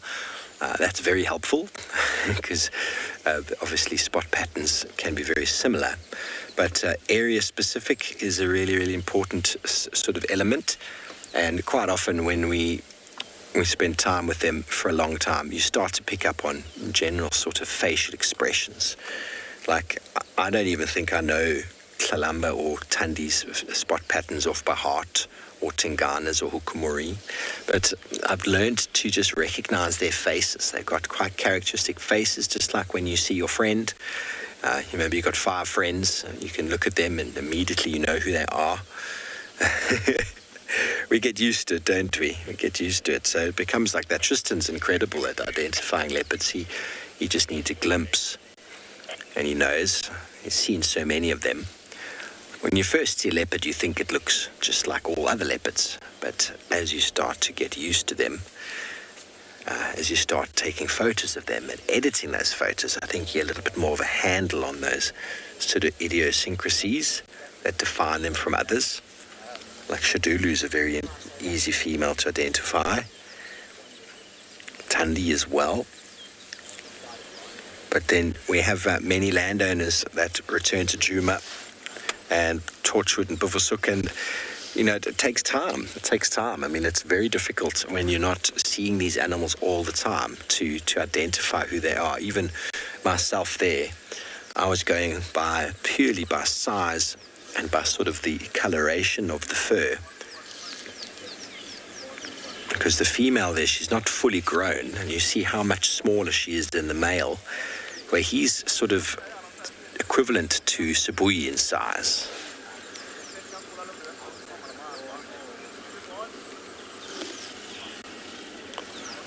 Let me just move forward here quickly, Marcella. Make some space here.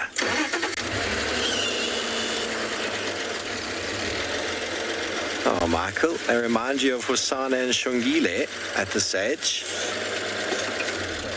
I think they're a little bit older than Hosana and Shongile were when their mum passed. I'm not sure how old Shongile was when she was last seen. It was before my time.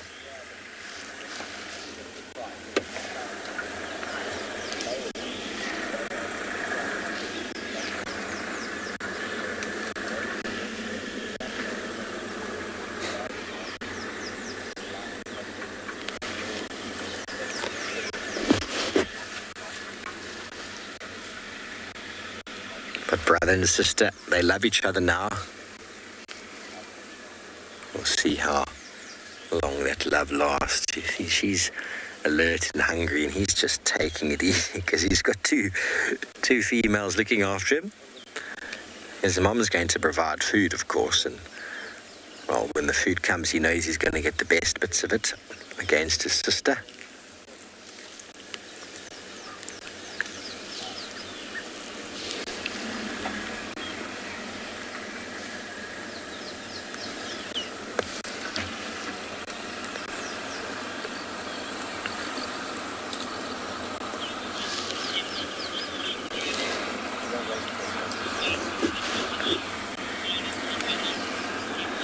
Remember, Mum will hoist the food in the nearest location, the nearest sort of safe spot, and then she'll come and call them.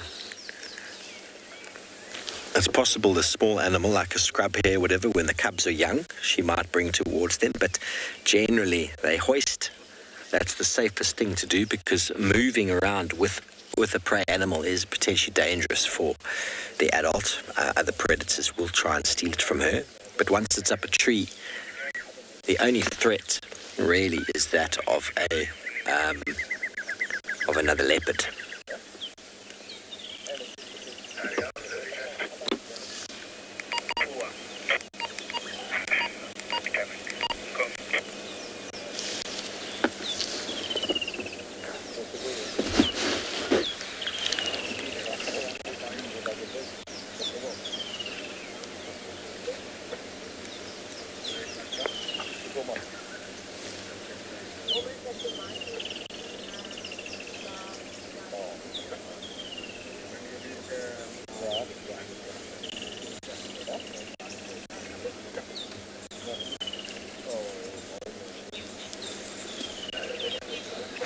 Okay, well, we're going to stay with this pair of cats. Maybe Mum will provide some food or a turn, but we also have to make sure that we make space as it is becoming a busy sighting.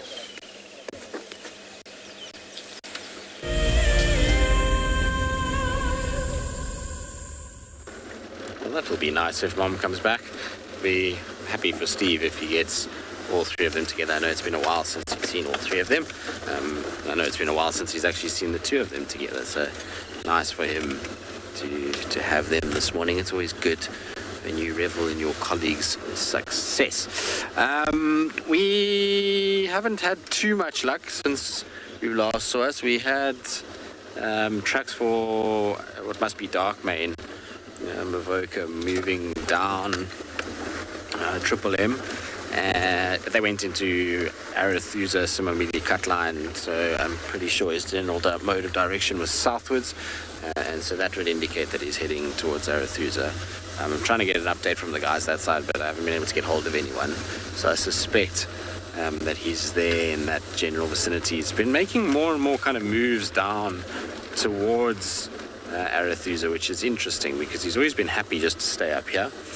All of a sudden he's starting to kind of head back in those directions to go and see what's going on. The other thing that's around is Ntlangula, but he's right on the Manyeleti Krugerpark kind of boundary, so there's no ways we'll ever make it there in time. He's going to cross out, plus signal up there is a little dodgy, so I'm not sure we'll actually even get him if we did commit to it, unfortunately. But lots happening this morning. It's because the sun is out. It's drying up a little bit just in time for this tropical storm to arrive. Anyway, we're going to carry on towards the hyena den. Hopefully they will be out and about.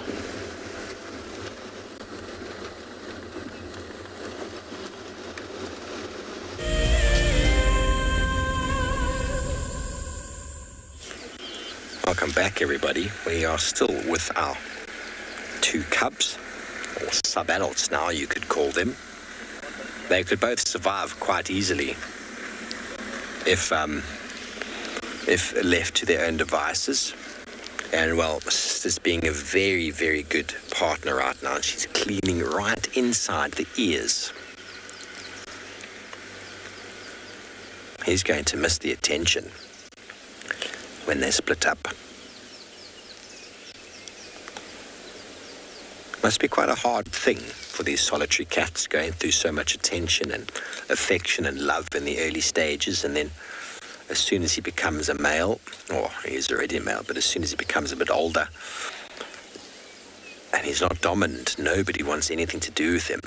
He's just a nuisance, really. He steals food, he's a bit pushy, he's always in the way. I think they probably already feel like that with him.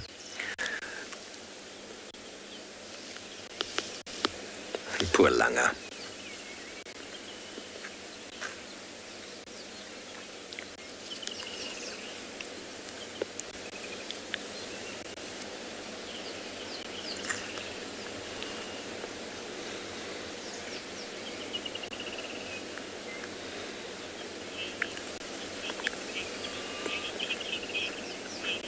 Hayley, yes, leopards from an early age have the instincts of grooming and licking.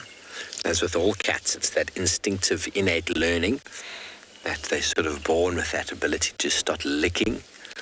I had a domestic cat that had this serious licking, compulsive licking.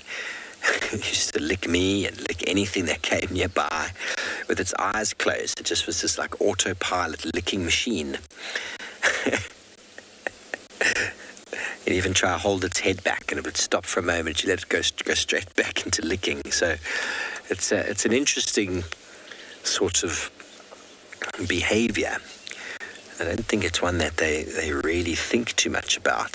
They just know that licking is important. Although he's not doing much of it, he's just going, come on, lick my head, please. Don't go, lick my head. He wants some head scratches.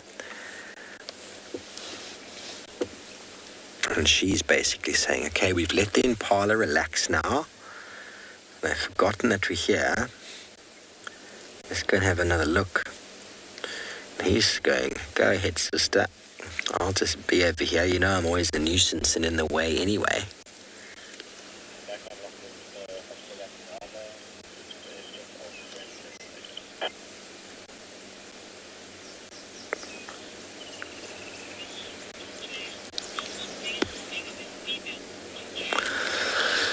Andrea, it's pretty much a dominant thing in many species around the world. Males are bigger than females, not all. Hyena, for example, are bigger. The female are generally bigger than the male. It's a testosterone thing. Males need to compete for fighting. They need to fight for dominance and for mating rights. And so in those societies where the bigger the male is, the more chance he's got of breeding, that genetic trait is passed on. If being a small male was advantageous to these species, then the males would be small. But clearly, it's shifted. We had a male leopard who popped through the population of Djuma about 2 years ago by the name of Kwatile. He was apparently a 5-6-year-old male, and I thought he was a female. He was tiny. He was a very small male. So whether he's going to mate, whether he's going to be dominant in any regard, is probably doubtful. Probably doubtful.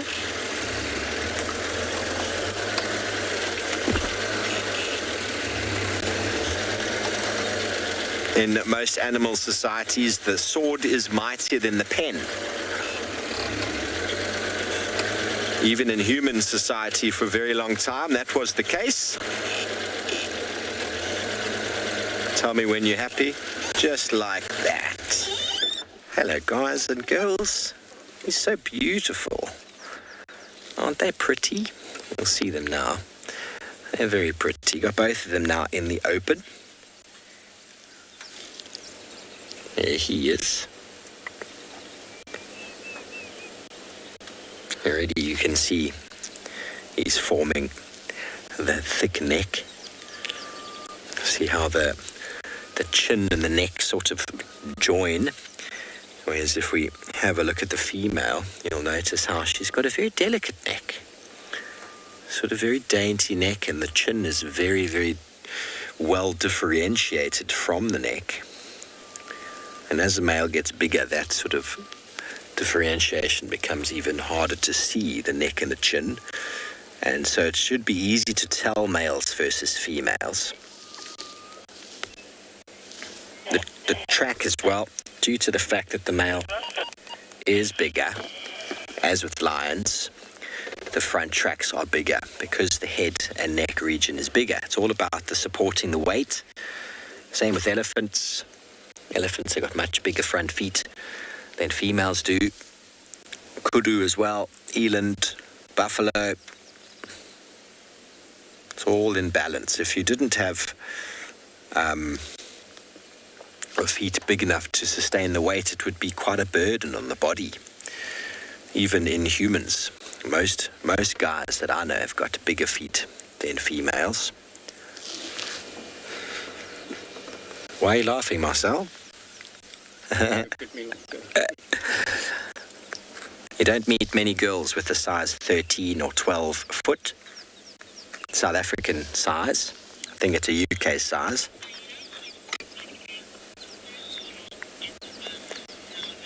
Lana, yes, they are. They are right now that there's no food. As soon as there's food, though, the sibling bonds are very different. In all cat species, there's a lot of love when there's no food around, but as soon as there's food around, it's like who can get as much in the belly as possible in the shortest amount of time.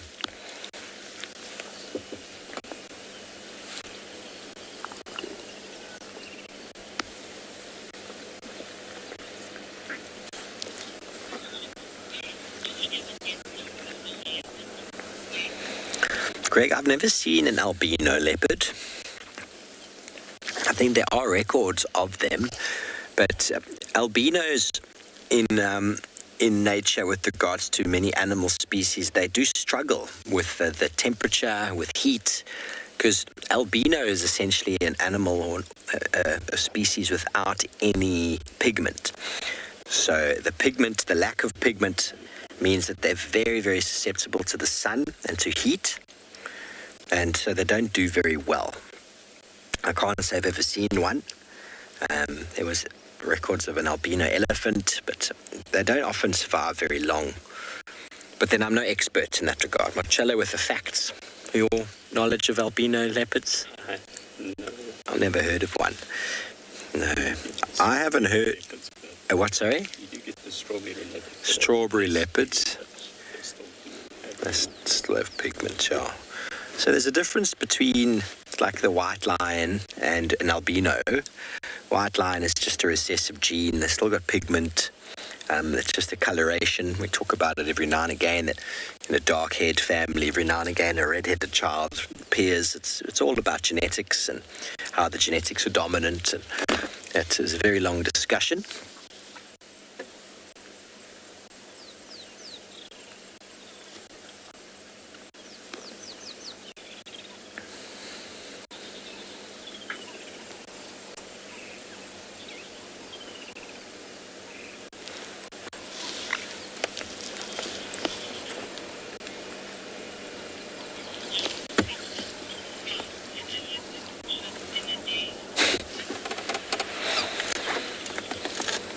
Victor, a leopard travels exactly how far they need to every day. And that question is a debatable one. How far can they travel? How far can anything travel? It's all about desire. It's all about the need to travel. For example, after rain, a territorial male will cover his entire boundary. He can do it in one evening, or he can take 2 evenings. It all really depends on what's going on in his mind, in his drivers. We spoke about drivers before. The competitive edge that's driving him to walk around the territory. Is he hungry? Is there a female on the way? Does he encounter a rival? Many of these things will delay or hinder the male from moving. But obviously males generally travel much further than females do. Oh, she's going to go and say, I love you, big brother. Although we're the same age, you're still my big brother. And he's going to bite too. Oh.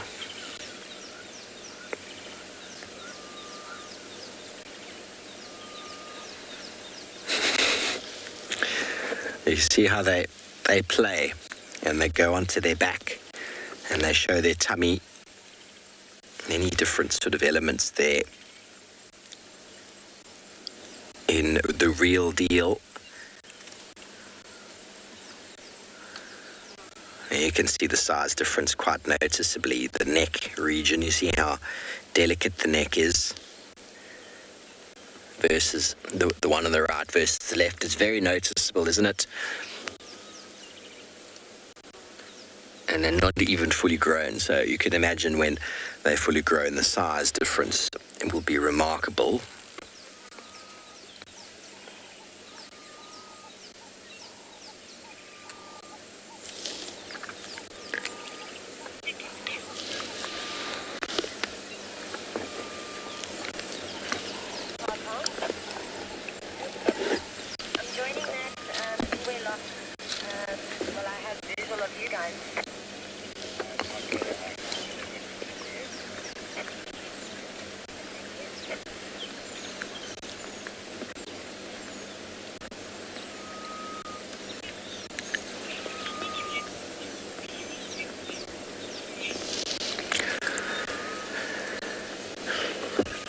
Corey, I've got to think about that.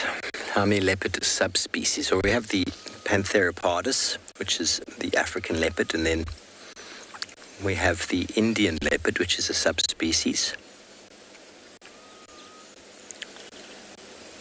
I don't know. I mean, back to the lineage, I think Tristan would be a better one to answer this. He's a little bit leopard crazy. I don't think the snow leopard is under the same genus at all, so it's not a subspecies. Yeah, so subspecies is essentially an organism that is pretty much the same thing, but they're separated by geographical range. So there's no chance of them interbreeding. So they're being classified as subspecies. So I think it's only the African leopard and the Indian leopard that are related in that regard. A Moor leopard, but that's completely different, isn't it? Is it a subspecies, Marcel? Okay, a Moor leopard, Pantherapardus, so subspecies. I didn't know that. I'm just going to help someone get into this leopard sighting. Just give me 1 second. Station is looking for the Ingwe lock for Steve. Morning, Steph. I'm just on your southern side now. When you see my car, I'm just going to pull forward. If you just want to pull up right behind me, you'll get them. They're just here on my 9 o'clock. Just going to pull forward and give this other vehicle an opportunity to have a look. I'm sure we'll still have a view through the gap here. Marcella, tell me if you're happy. Right there. Eh? Iranian. Okay, I'm really out of touch with the global status of subspecies and all of that.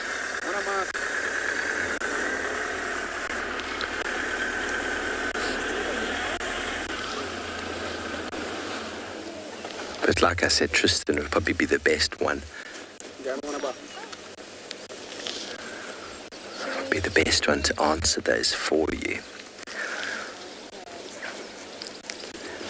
But they've definitely got the right idea, these two. They're enjoying the shade. And, well, to view them, we're sitting here in the full sun.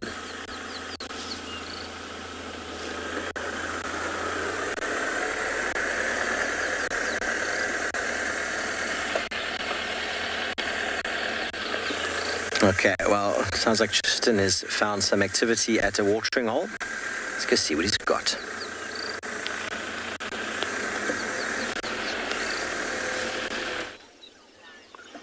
Yes, I have. It's not very interesting in some respects. It's pretty, but kind of they're pretty common all over the place. And that is an Egyptian goose that is bumbling about on Treehouse Dam all on its own, which is super weird because generally these guys are in pairs together. I'm actually just trying to look around and see if I can see the other one. Very seldom that you only see one Egyptian goose, especially at a waterhole of this size. This is an area where a number of different animals or different kind of birds will come down, and because it's quite big, it's easily seen from the air. So it's quite weird that there's just the one on its own. And I've seen a pair here before, so I don't know if maybe the other one is just in the grass somewhere. Maybe It's possible it could even be nesting somewhere, although I don't see any great nesting sites here. These guys are birds that like to utilize other nests and repurpose them, so they're often big exponents of the buffalo weavers as well as hammerkops. They often take those nests and reuse them for themselves. So it's a kind of weird that well, maybe that's why there's only one here, is it's just not a great nesting site and therefore not a great habitat for a pair to exist, and younger birds can use it, but not great for adult birds. I don't know. It's one of those weird things, really. Generally, most water points here in Africa have a very, very large concentration of Egyptian geese. I mean, Steve's on Chitwa at the moment, and you go to Chitwa Dam, and it's just Egyptian geese from wall to wall, basically, along that northern bank line. And so, kind of weird that there isn't any more here. But just on the sort of subspecies of leopards, there's, as far as I know, I think, I might be wrong, but I think it's 7 subspecies of leopard. I think that is what it is. I'll have to double check it, but sometimes, you know, these random little factoids go missing in the filing cabinets, and you've got to kind of unlock all the old files and start figuring out what exactly is, or where everything is stored. But I think it's 7. The one that I would love to see of those is the Amur leopard. I kind of got a plan hatching to try and go and see one of those at some point. They look so pretty. They obviously have the same markings as what we see from our leopards here, but tend to have these much fluffier, bigger coats with these fluffy tails, and they're very tricky to find. There's not many of them left. You've got to be lucky to see them, and you need to head to either Russia or a very small part of China to get them. But Russia's your best bet. So hopefully one day we'll be able to go out and get them. And they're not, like I say, even if you do see them, photographing them is a whole nother part of it. They're very shy, reclusive in those areas, and wander big distances in quite rough terrain. 9, there we go. Okay.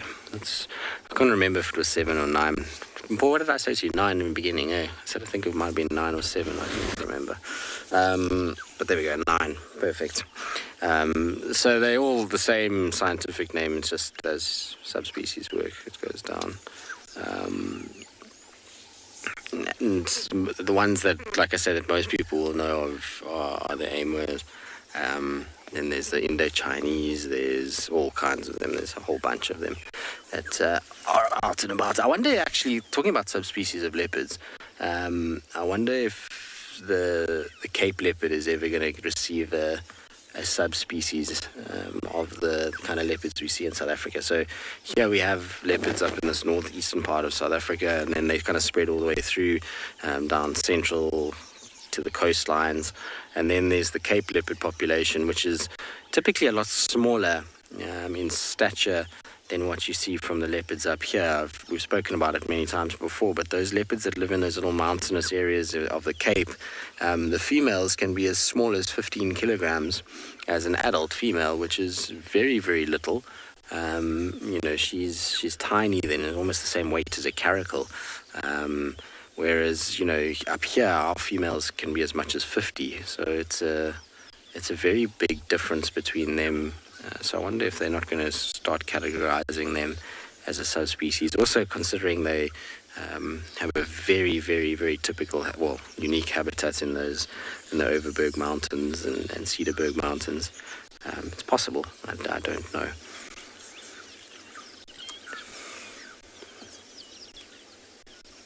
Nice though, nice and peaceful here, breaking away from the leopard kind of talk a little bit.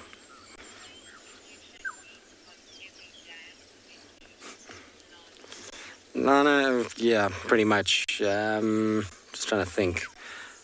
I've seen them at every single dam. There's not one that doesn't. Like, you even see them sometimes at little mud wallows which is crazy. Even the pans like Quarry Pan or Cheddar Pan on Djuma, they sometimes have Egyptian geese at them. The main dams, though, all of them. So Buffelshoek Dam, Treehouse, Gowrie, Twin, and then even in Buffelshoek, all of those have got Chitwa. So most of the main dams have them. They really are everywhere these days and spreading all the time. You're finding they're kind of showing up at any sort of water point across South Africa, but even extending throughout, Africa and even, I believe, into Asia these days. So they are pretty competent at breeding and the predators, they do have predators, but the predators just can't keep up with the rate that they breed. The problem with that is that they're displacing a lot of our ducks that we normally get in these areas. So this year, even though we've had really good rains, very few white-faced whistling ducks comparatively, and very few even knob-billed ducks. Normally you would have found those at any waterhole during the course of the summer after rains like we've had, and I think the Egyptian geese just bully them so much that they typically just move and try and find a quieter area. It's a much larger duck than the ones that I've just been speaking about, and so even though it's called an Egyptian goose, it's not actually a true goose. It dominates everybody else and kind of pushes them all away, and they're quite aggressive about defending their little patch. Anyway, this one's on its own, so it's going to not be making more, which is a good thing at this stage. I honestly am not the biggest fan of them just because of the fact that they keep all our other ducks away. I like the fact that we used to have a lot more variety in the duck world. It's a bit of a shame, actually, that we don't see more of the ducks. We actually, here in South Africa, have some very, very pretty ducks. I wish we saw a pygmy goose here. That's a really cool little bird. Beautiful, beautiful, beautiful marking. And they have amazing colors all over. We don't to spot it at times because our eyes, and we like to hang around in sort of very flat sections of either rivers or dams, and they in the little undergrowth and then very fast flying. It's actually amazing to watch them kind of covering ground as they fly from one little section to the other. Very, very quick little birds, but very pretty too. Nice. I think we'll carry on. Treehouse doesn't have too much else going on. I was hoping to see if maybe there was some other kingfishers or anything like that, but it seems as though it's all quiet on that front.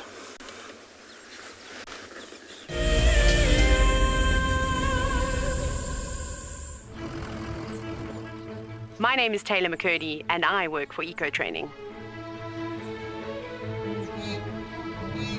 I love hearing from all of the viewers. However, I particularly enjoy those of you who have been watching for a few years. Your questions are just so advanced, and they really get me thinking. If you'd like to ask a question on WildEarth, you need to register on our website. Once you've done that, head to the live safari page and submit your questions below the live feed. Guys, have a look at what we've got. This is better than my birthday. Look at that. This is the first time that I ever see cubs this small. This is so special. This has officially just become my best sighting of all times. Tune into WildEarth every single day. It's in your nature. For the month of January 2021, we are offering a chance to win a unique WildEarth expedition to the magnificent Tswalu Kalahari. From the ancient quartized Koranenberg Mountains to the southern Kalahari's red sand dunes, Tswalu offers what travelers crave most: space and time. The winner will explore this landscape in a vehicle, on foot, or on horseback, with a chance to go behind the scenes with WildEarth and of course meet the meerkats.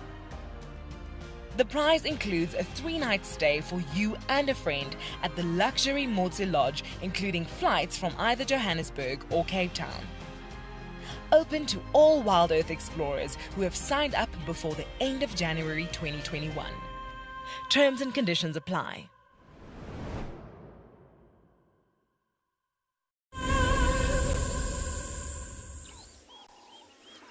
Well, we're still at Treehouse Dam. I was just about to kind of leave, but I saw a dragonfly and I'm trying to find it. They can be very tricky to ID because they don't sit still.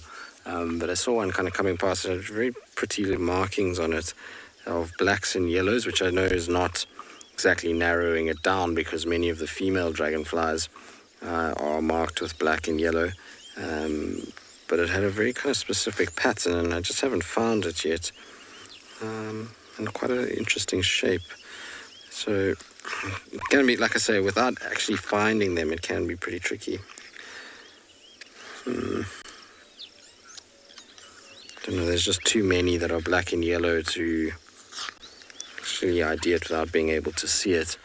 You might see there's a terrapin that's bobbing about in the water. They are pretty common in this dam. You see lots and lots of them. Their heads just poke up, breathe a bit of air, and then go back down and start to look for food. Too many that are too similar to actually make sure which dragonfly it was. I wish we could get dragonflies on camera a lot more than we do. Unfortunately, like I say, they don't really sit still. They're constantly moving, and erratically so, which makes it quite tricky to get them. We used to get them a little bit more on bushwalks than we do from the vehicles. The vehicles also disturb them and then they fly away. So it's something that I wish we could spend a lot more time with. They're fascinating little creatures and really pretty. There's some seriously beautiful ones out there, and there's one particular one that I really wish we got here, which I'll try and find for you quickly and show you guys. Or not that we, that we would see more of, put it that way. That would be probably a better way to put it. They're known as tiger tails. And while you do get them in this area, it's just we hardly ever see them. There we go. They're a massive dragonfly as well. So the common tiger tail is the one that we can potentially see in this area, which is this guy on top. These are meant to be life-size versions of the dragonfly. So you can see the size of that if I put my hand there. Very, very, very large with this black and white kind of striping that goes all the way down. And then this little tail section that you see there, or their claspers actually. And so they kind of come down. Well, the claspers are those, and then you've got this little section here.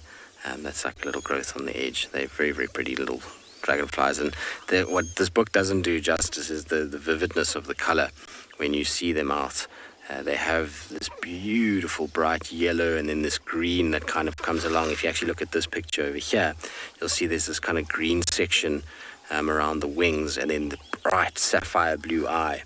Very, very pretty dragonfly, but like I say, just don't see a lot of them. Funny enough, in parts of Hoedspruit on the river sections there, I've seen them a lot, which is not far from here, but I suppose we just don't have a flowing river, so a lot of them occur on flowing river systems, and we don't have those. Maybe we'll get some at some point and get it on camera.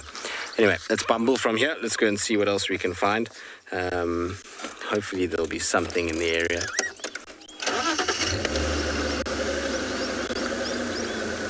Annie? Well, I'm just trying to think, but I think so, yeah. Dragonflies are the only ones that I've seen hovering over water for any period of time, and hovering is obviously also a very unique thing that they can do. I mean, I suppose mayflies might hover a little bit when they're laying eggs, but they're so small and nondescript they're easily overlooked. I'm just trying to, yeah, they're the only ones that I can think of as dragonflies, really, that are seen commonly hovering over water.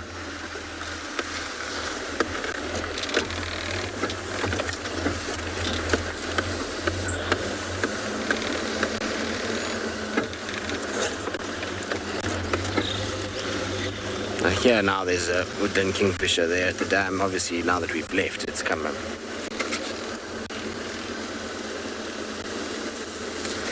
Kuma, no, they're not related to flying ants. Flying ants is actually a very bad term. It's completely inaccurate. What you're seeing are not ants at all. Flying ants, or in South Africa what's known as a flying ant, is actually a winged allet for a termite mound. So the correct term is a winged allet. So it's a termite that has wings that is going to try and find another termite that has wings in order to reproduce and to start a new colony of termites. So yeah, flying ants is actually a very bad term for them. There are ants that do have wings, particularly the males. Those are known as drones though, not as flying ants either. I think flying ants was just a kind of colloquial term that was copped by the fact that they look a little bit similar to an ant and they have wings, and so that's where it's come from. But they're actually not ants at all, and they are not related to dragonflies either. What is related to dragonflies is damselflies. They're in the same families or same grouping, but termites are different. They're not in the same structure as dragonflies. Quite surprised today that birding's been quite dismal. We haven't had much in the way of birds today. I would have thought after a bit of rain and the sun kind of coming out that we would have seen a lot more in the way of birds. But it's been fairly quiet. It's just been the odd rattling cisticola and generally the normal kind of birds that we see. All right, I'm going to carry on, see what else we can find. In the meantime, let's send you across to Steve, who I believe has got a cute leopard.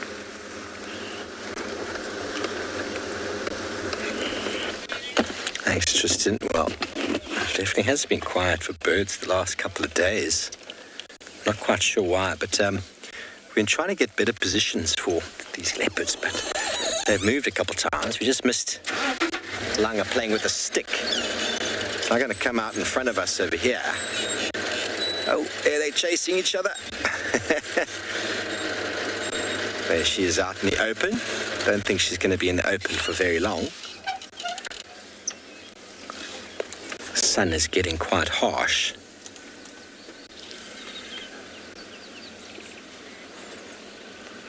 Something quite special about following two leopards on the move, or a mother with her two cubs on the move, really is quite something to behold. I'm walking towards that tree. I'm going to find a nice bit of shade. We had a lovely bit of shade before. Didn't have the best view of them. That's the way it is, everybody. They're chasing each other again. It's playtime in the bush. It's just here in front of us. The grove of Terminalia sericea, silver cluster leaf. They're probably going, where is Mum already? I'm hungry. Oh. It was so acrobatic. Oh yes, come and have a look. Come and show us how beautiful you are.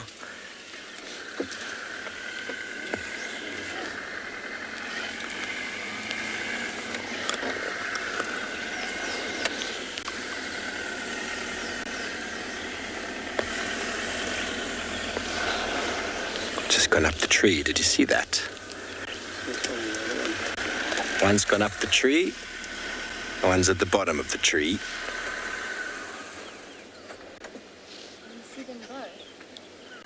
We can just see one at the moment without moving. I had a feeling they would go up. He's now going to move away. Allow her to come down. Sorry, Marcel, I only got the end of that question from Dora. What did she say? I just call it a silver cluster. Dora, can you see how silvery the leaves are? Leaves are very silver in colour, and they cluster at the end of the branch. So it's called, the genus name is a Terminalia. Terminalia sericea. And the Terminalia is because the leaves terminate. There she's up at the top. Right up top there now. And silver, because the common name is a silver cluster leaf, and the genus name is Terminalia. So it's a very beautiful tree, a very common tree in this granitic, sandy soil. She's going to jump.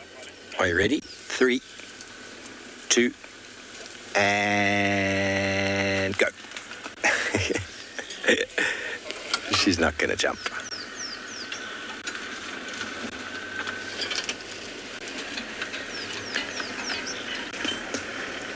Going to come down. Are you ready for the dismount? Oof, it's so quick. So quick. It's a lot of power, everybody. You'd love to see someone go up and down a tree as fast as a leopard does. Such ease. And there they go back into the band of silver cluster leaves. They're going to attack each other. Are you ready for it? He's playing with the silver cluster leaf because, well, what else do you do with a silver cluster leaf but play with? Here she comes. And he's going to be flat. And it's going to be a little bit of attack. The play is such an important element in their development as adults. Them playing with each other is how they will play with their food eventually, and also teaches them the techniques of fighting defense when it comes to a little bit more of a violent encounter. Okay, well, it sounds like Mo has finally found his lions. Let's go and have a look.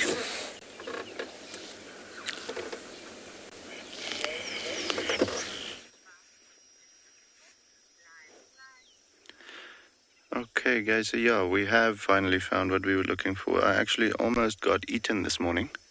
Luckily, it is the Southern Pride, and they're very relaxed, but they're just like maybe 30, 40 meters off the road. So we found the tracks for the Pride. On the road, we heard the baboon's alarm calling, so went there, found the tracks on the road, and found where the tracks went off. And quickly went to the waterhole because I thought they might have gone there, but with the baboon's alarm calling, we knew they had to be close. So actually jumped off the car and just got a direction of where they were traveling in, and they were literally like 30 meters away from us, but quite lazy, as you can see. Well, we're looking at the mom now. She is looking hungry, though. You can see that belly is quite thin, but I think they may have had a long night looking for food or something like that, and just haven't come right. So nice and lazy, didn't even notice me, and very happy to finally have them again in an area where we can see them. Fiona, so we've got two prides in Tswalu, the southern and the northern pride. The northern pride typically tends to be a bit more aggressive, especially when we're on foot. So you won't necessarily see me jumping off the car if we've got tracks for the northern pride, especially when I don't have a rifle with me. I also don't like to carry a rifle when I'm just jumping off the car quickly. If I've got guests with me doing a bushwalk and so on, yes, of course, then I'll have the rifle with. But just when I jump off to see where the tracks are going or to follow the tracks for a little bit, I don't take the rifle with me. So with the northern pride, I won't take that chance. Southern pride, however, they are much more relaxed with us on foot, so easier to do that quickly. But yeah, southern pride, definitely the largest pride in the area at the moment. They have recently had 10 cubs join the pride, so 3 litters, 2 of 3, and then 1 of 4. The 4 cubs are not even introduced into the pride yet, so they're still very small, but they're in an area behind the mountains where we can't go with a WildEarth feed. The mountains cut off our signal, so we can't go there. However, the other 2 sets of cubs are about 3.5, 4 months old, and then just over 6 months, the oldest ones. So that pride is about 19 at the moment, or the one that we're looking at right now. Not all of them present currently. I'm only actually seeing the one female with the 1 cub. The rest might be somewhere here in the thicket lying down as well, but we're not sure. And then the Northern Pride, they are potentially, there's 2 females denning at the moment. We think that is the case, but we haven't seen any cubs or seen any marks on the bellies of the females where the cubs might have been drinking. So it could be that they're just, making nests so far to, getting ready to have those cubs. So we'll have to see how many more we get on that side. But yeah, we've got the 2 prides and then the 1 dominant coalition. Hammond, so not high at all. The survival rate of lion cubs are typically 20% up until the age of 2 years. So, unfortunately, 1 in every 5 typically makes it to to 2 years of age. After that, their chances go down even more because then the males get kicked out and they have to go off and be by themselves and, be nomadic lions until they one day become the big boys. And unfortunately, quite a bit of those young boys also get killed by other male lions then, because everywhere they go will be claimed territories, unless they're very lucky and they can find an area which is unclaimed. But there will be a reason why that area is not claimed by other male lions. They might either not be females or it's just not a good area to be in. If there's no females there, typically there isn't a good area to be in because it means there's no real den sites available or the amount of game that moves through there is not enough for them to be sustainable or something like that. So after 2 years for male lions, their success rate is again only about 20% for them to reach adulthood and become dominant male lions one day. So quite a tough life for young lions growing up. But, if all the lions grew up that was born, there would be no impalas and buffalo left in the bush. So unfortunately, that is the harsh reality, but it is necessary for some of the lions not to make it. However, out here, these females have been taking super great care of the cubs that have been born. So from the get-go, we've had 10 cubs, as they came in, and we haven't lost a single one that we know of just yet.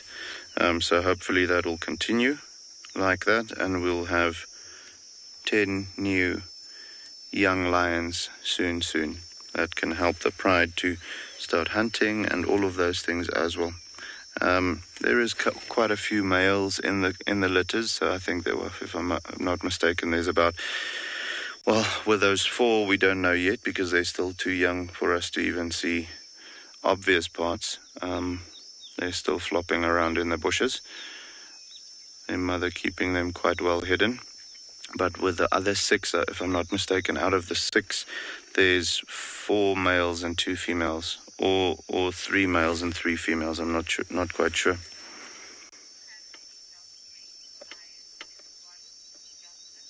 Justin, yes, we do have dark-maned lions, so we've got exclusively the Kalahari lion gene in Tswalu.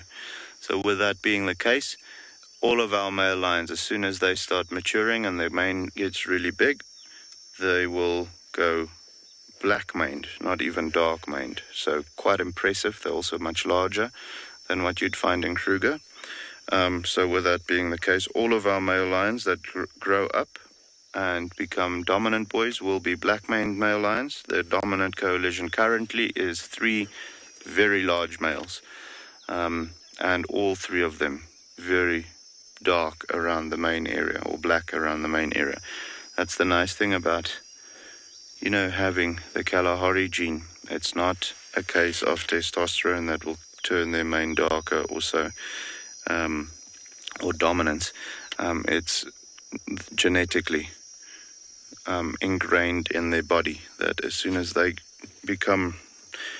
get to the age of about 5, they'll have that black mane coming through properly. We can already see it. There's in the Southern Pride, there's 2 boys that have actually been kicked out now they have to be a little bit more nomadic because they actually have realized that they like girls more than just friends. So the big boys are not liking them anymore. And they have already started showing signs. They're about 3 years old now. They've already started showing signs of having darker hair in amongst their manes, even though they've only really got some chest hair and a mohawk at the moment. So yes, all of our males will be dark-maned lions, just because of their genetics. So very impressive. Very, very impressive. The baboon's still not too happy about the lions being in the area. You can hear them squealing every now and again. But yeah, guys, so what we're going to do is we're going to maybe just check if we can see some of the other lions, because I can't think that it's only these two that's here. And if we do find them, we'll show you. But for the meantime, we're going to take you over to Steve with his 2 playful leopards, okay?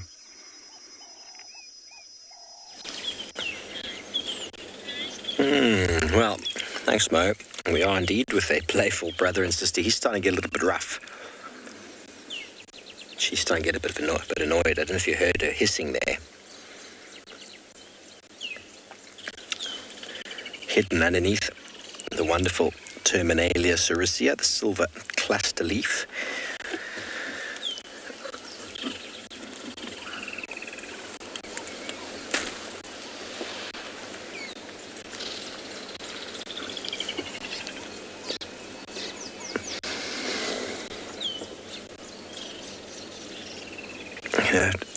There's eventually a point where play takes over and it start becoming annoying. I'm not getting those comms, Marcello, sorry. Is this breeding? From who? Jody. I didn't get the name of the question, but the question is about what season do they breed. Now, leopards, lions don't have a season. If they don't have cubs, both female lion and leopard will come into estrus every month until they fall pregnant. Once falling pregnant, gestation period's about 90-something days, up to 100 days, so 3 months. And then they generally won't come into estrus again for a year and a half, 2 years after that, at which stage they come into estrus again. The cycle continues. So there's no real peak that they breed in winter or summer.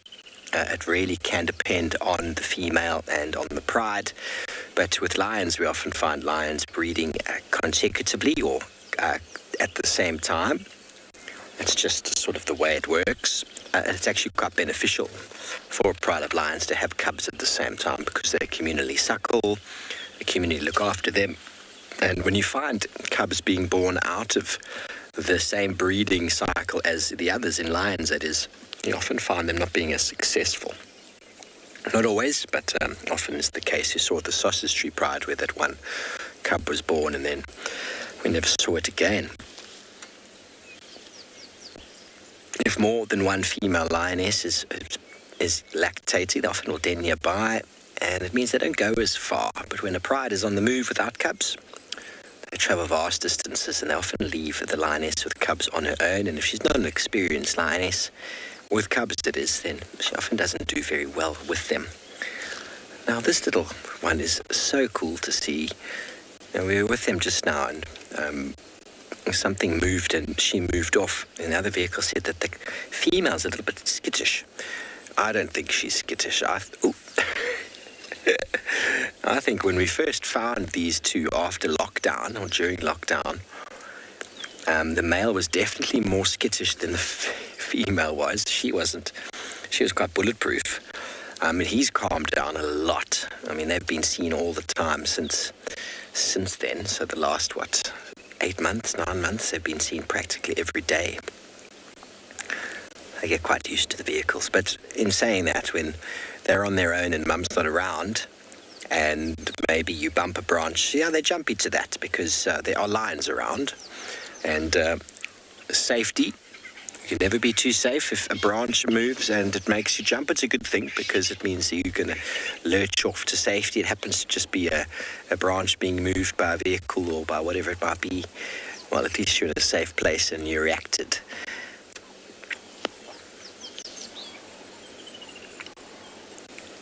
She's eating a little bit of grass now, often a precursor to a little bit of vomiting.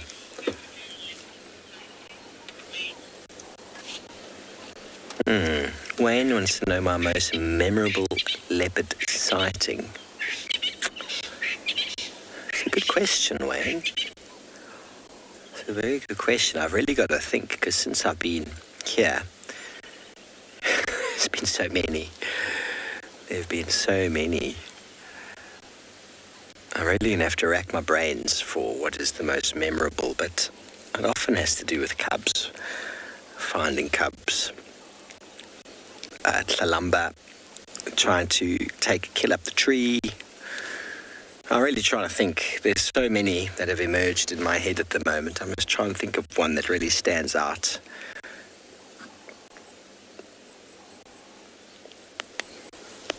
I can't think at the moment, Wayne. I'm overwhelmed with thoughts. Obviously, we get to spend a lot of time with leopards in the vehicle, but sometimes having them on foot is really, really cool. Shadulu on foot is very relaxed. And Hosanna, well, we had Hosanna once on foot. Herbie, myself, Davy was on camera, and we'd been tracking him for about 2 hours, and we finally were leaving the area, and we heard a Ngala bark. This loud bark noise, and so we went back into the area and we got him on foot. He was just sitting there behind a bush looking at us, and there's something really special about being face to face with one of these big cats on foot. There are different elements in the car. They look at you differently in the car, and on foot, Sabi Sands leopards are tracked on a daily basis, so they get quite relaxed to people. Don't mean that they tame everybody, don't mean that they're pettable, but so there's a tolerance that they allow you to get closer. There was a male leopard in the Singita Labombo property years ago called the Shingwenyana young male, named after one of the crossings there. Shingwenyana, I think, means a baby crocodile. And he was a beast. He used to kill baby or female waterbuck. He used to hoist them up the tree. And he was often in the same sort of place, and you couldn't really go around bumbling in there with a car. It was just too difficult. But if you knew where he was, you could drive straight to him, which was easier.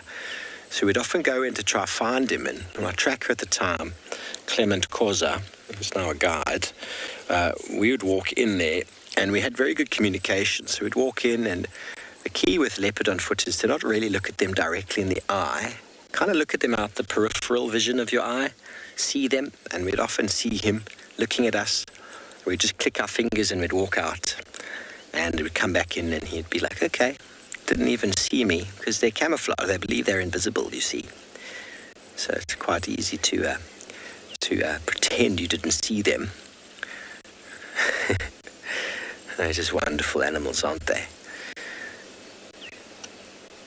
Once up in the northern Kruger in Pafuri, I had a honeymoon couple, and we'd shown them everything except for leopards. So on their last morning, I said to them, we're going to find you a leopard in this area next to the airstrip. We're going to find you one.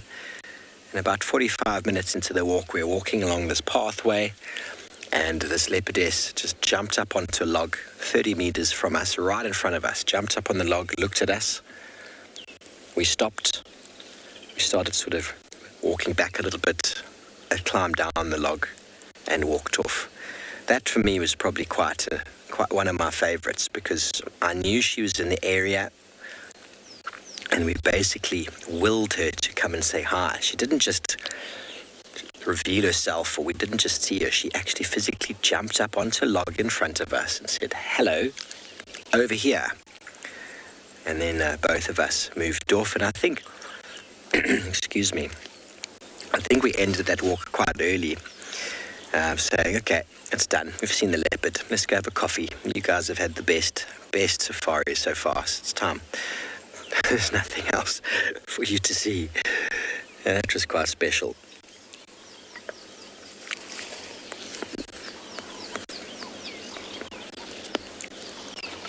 Are you going to hide now in the bushes there, are you? Let me move forward here.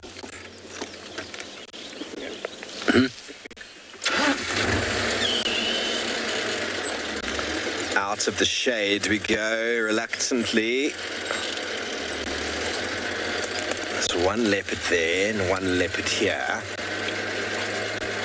Hello, beautiful. Yes, you are beautiful, aren't you?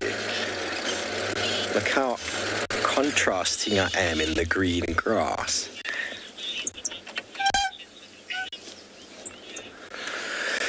Thanks, Lou. I like sharing the stories. There are so many of them. It's hard to sometimes narrow them down. But to be honest, I've never had as many leopard actions as I've had since being here. The Sabi Sands is just next level when it comes to leopard. Before arriving in Djuma, in my interview in 17 November, I hadn't seen a leopard in 3 years. I think I'd seen one in 3 years. So in my interview, we had Tingana and Hosana joined him in the same sighting. So that was my welcoming to the Sabi Sands, and I've had so many since.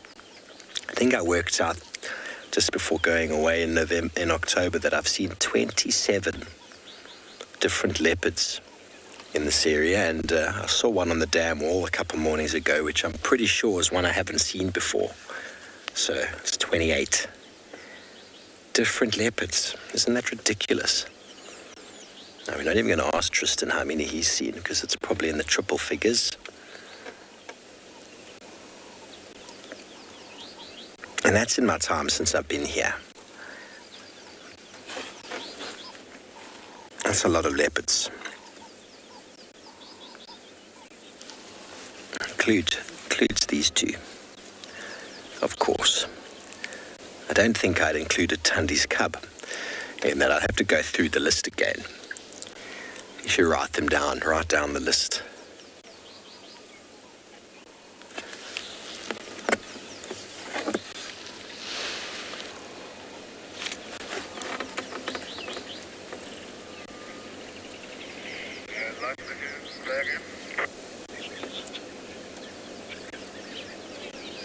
Okay, well, Mo still with his lions over in the west.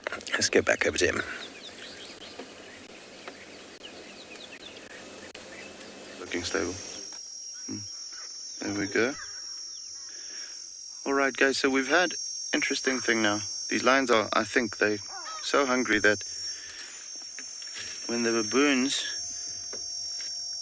started getting into a commotion, they were fighting and playing with each other and doing all of those things that baboons normally do. These lions immediately paid attention and they started moving in the same direction. We're going to try and keep up with them. We are going to go behind a bit of a hill, though, so we'll have to see. Let's just do this.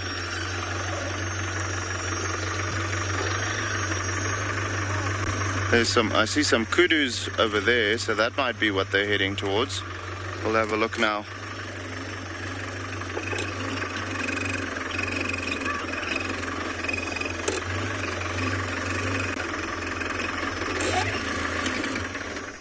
There you can see them nicely in the light now walking.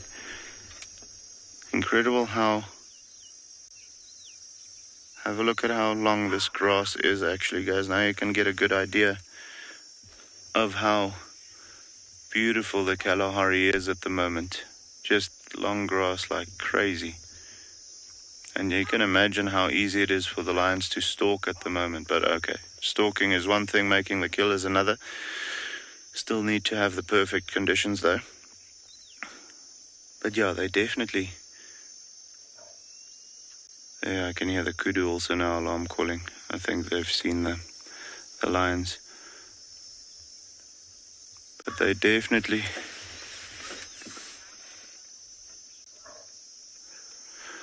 Bridget, so it depends on the pride, what they feed on. So the southern pride we typically find on blue wildebeest and oryx, gemsbok, the odd zebra here and there. And then every now and again an eland. Whereas you'll find the northern pride, we found them more on zebra kills than anything else, also on oryx. So those two are typically their preferred prey species. But when the whole pride is together, for both prides, they'll definitely like to go for the eland, because it's a big meal. Eland, even though they're larger than buffalo, are typically not as aggressive or as dangerous as a buffalo can be. Obviously, guys, when your life is threatened, everything becomes dangerous. So they still need to hunt with caution, if that makes sense. But for the eland, it's definitely a little bit more safe. Well, for the lions to go for eland, it's definitely a little bit more safe than to go for buffalo. And then here and there, every odd occasion, we'll find them on maybe a young giraffe or so, but that doesn't happen too often. The prides, even though they sound large, I mean, I mentioned earlier that the southern pride is now 19 lions. There's only 3 adult females in the pride, so quite a bit of youngsters currently. And with that being the case, they still need to take that into consideration. You know, the hunting ability of the pride is not necessarily that great. Let's just see where these lions go. I'm skittish of going too far behind the rocks, because I think you guys might lose us then. Just want to see how those are the kudus that's standing on top of the hill there at the back. Interestingly enough, only seeing one set of cubs now, and it's definitely both mothers that are here, that has the introduced cubs into the pride. So the young cubs, not the small ones, but the young ones, the second litter that came in, might be stashed away somewhere, maybe in the rocky area or something like that. That female, not the one that we've got on screen currently, the other one, the mom of the younger set of cubs, she's also the dominant female in the pride. She has been around the block a couple of times, so she's a bit more, I don't want to say paranoid, but she's a little bit more careful when it comes to having her cubs with her all the time. She'll hide them quite a bit more during this stage of their life still than what you'd find with the younger females. The younger females, since they've introduced the cubs into the pride, they've stuck with them in the pride the whole time. Whereas that older female, she's a bit more seasoned, so she hides them now still every now and again. You can see they're paying quite a lot of attention to what the other female is doing. I don't necessarily think they're going for the baboons anymore. You can hear those baboons are definitely not happy with the fact that the lions are in the open. And they've got the height or the vantage point that they can look from now, so the lions can't really hide from them even in the long grass. But yeah, see here, she's coming back now. I think they've realized that going for the baboons is not really going to help.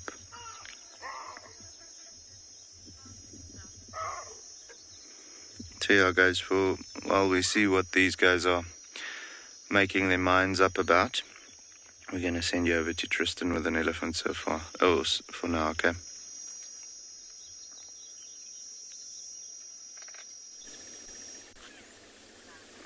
We have indeed a very cheeky elephant. It's maybe a relative of Susan. Why? For what reason? There's no reason to behave in this manner. Enough.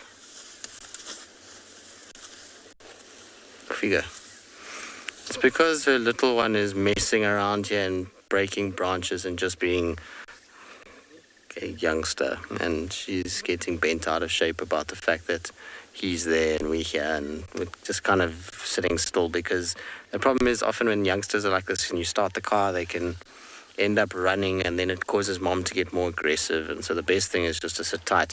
She actually came from where the calf was to us and is now going back again. She's not like we've cut them off at all, but for some reason she's just in a grumpy mood. I don't know if it's because it's hot today or something that she's decided that she's not happy.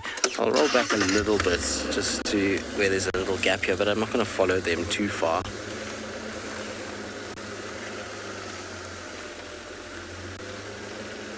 There we go. I can see her at least nicely there, so we'll just do that, which is good.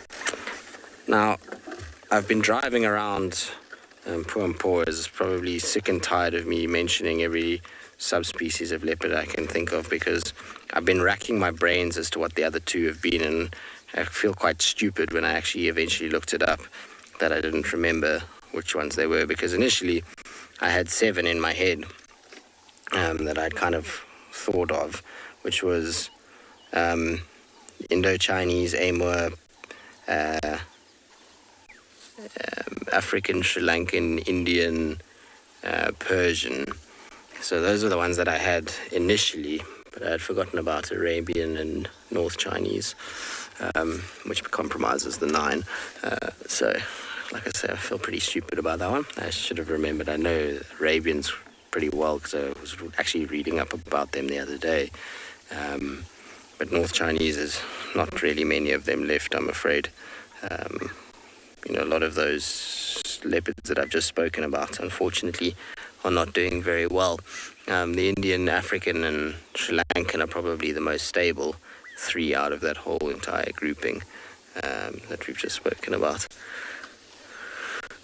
But there goes our Ellie. Unfortunately, we've come across a few as we've been going, but they've all just been in funny moods where they see us and just kind of go into the thickets.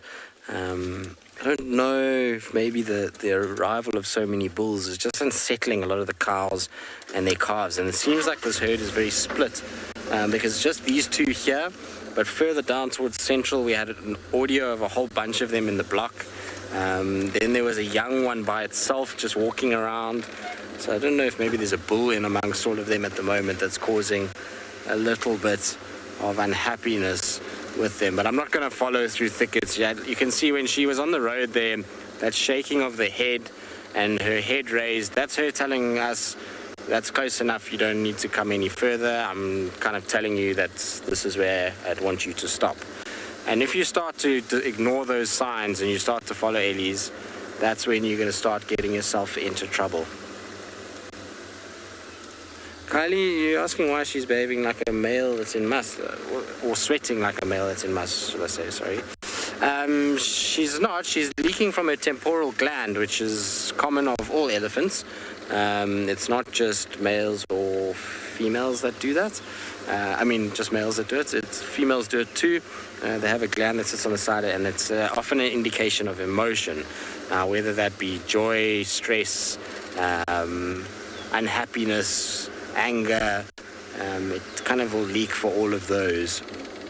In this case, it's probably that she's just a little bit irritated that we were kind of there, and so, she's streaming a little bit. They also did just come from a water point, so the underside of her is dark, and that's from water that she sprayed on herself. As I was saying, it's a hot morning, so she's going to be trying to cool down by throwing water on her underside and around her ears, but the leaking that you saw on the side of the face is from her temporal gland. It's a sign of emotion, basically, which can be either good or bad.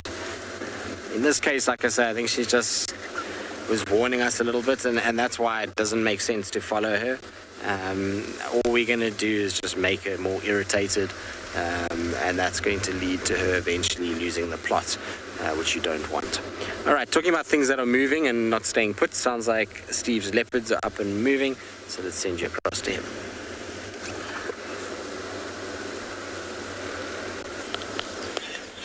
Hi everybody, they're not that mobile. We followed them and they came out, and now they've both decided to park right in front of the car. So there's no moving right now, except for ducking my head.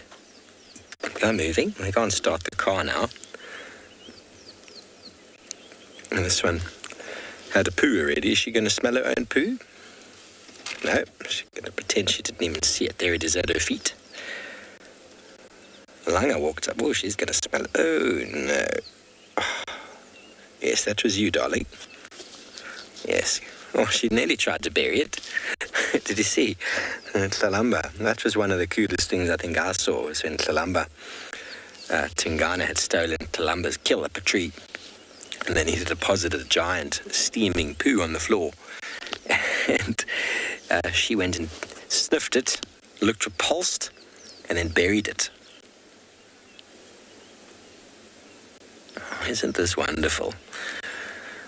So as Tristan was saying, animals will give you very, very clear indications of their intentions and what's going on with them. What's my best approach?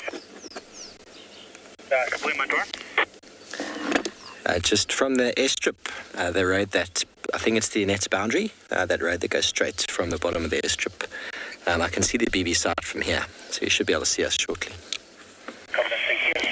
Sorry about that, everybody. Just someone else is interested in the sighting.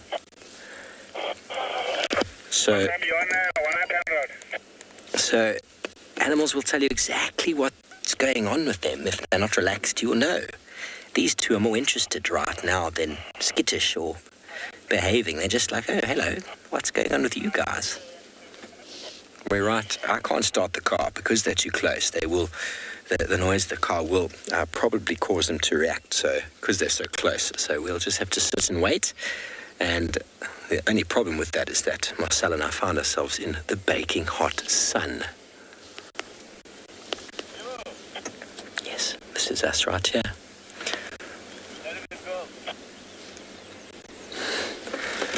Very close.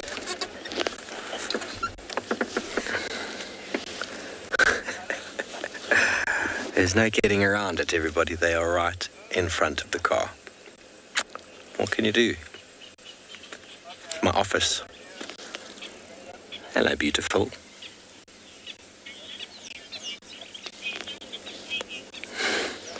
Luke, don't you love them? The young leopards are so entertaining. They're just interested in us, going, are you going to provide us with food? Have you seen our mom?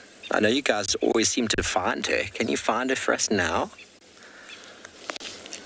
So, if you go back just slightly on the camera, you'll be able to see clearly now the difference in the size of these two. It's very noticeable. That's why when we saw this one in the grass earlier, I was certain it was a cub, because Sabi she's a fully grown female, so she's got a lot more size on her cub. But I reckon, because I haven't seen Langa in some time, I reckon he's bigger than her now. Are you going to go smell it again, are you? Can't help himself. You know, he did a little sideways look.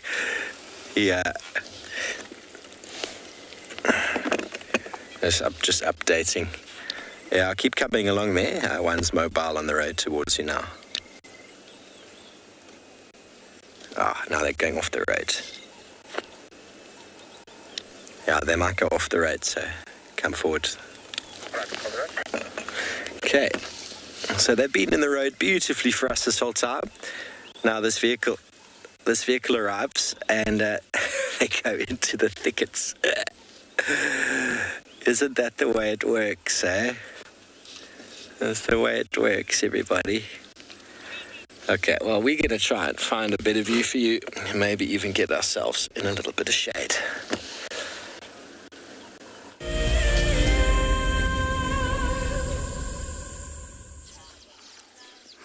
Well, it is getting very warm, so I'm not surprised those leopards have decided to try and seek some shelter. It's very, very, very warm all of a sudden with the sun out. But I think most animals would be jealous of the fact that hippos get to spend their time doing what they're doing right now, which is kind of sitting in the water. So we're going to sit and just enjoy the sounds of the weavers and the hippos at the dam itself.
the hippos because they seem to be quite shy.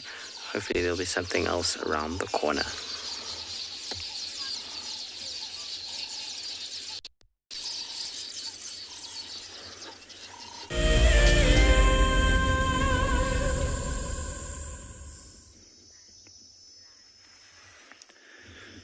So yeah, guys, they've visibly relaxed now. I think the commotion of the baboons chasing each other around and coming into the valley and so on just was a little bit too much excitement for them. So they, I've seen where they go for the baboons. So it's not like it's an uncommon thing to happen. If lions are hungry, they'll go for anything with meat.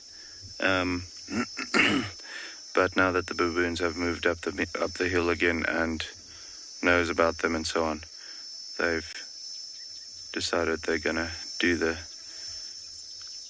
Sunday afternoon laziness type of thing again. It is great though because we know where they are. So these females do look hungry. I do think they're going to try and look to, hunt this afternoon maybe. So there's a good possibility that we might come back here and see what they are up to. Especially that dominant female. She was looking rather keen on those baboons. So anything that comes through there will be interest shown, I think. But yeah, just getting a little lazy now.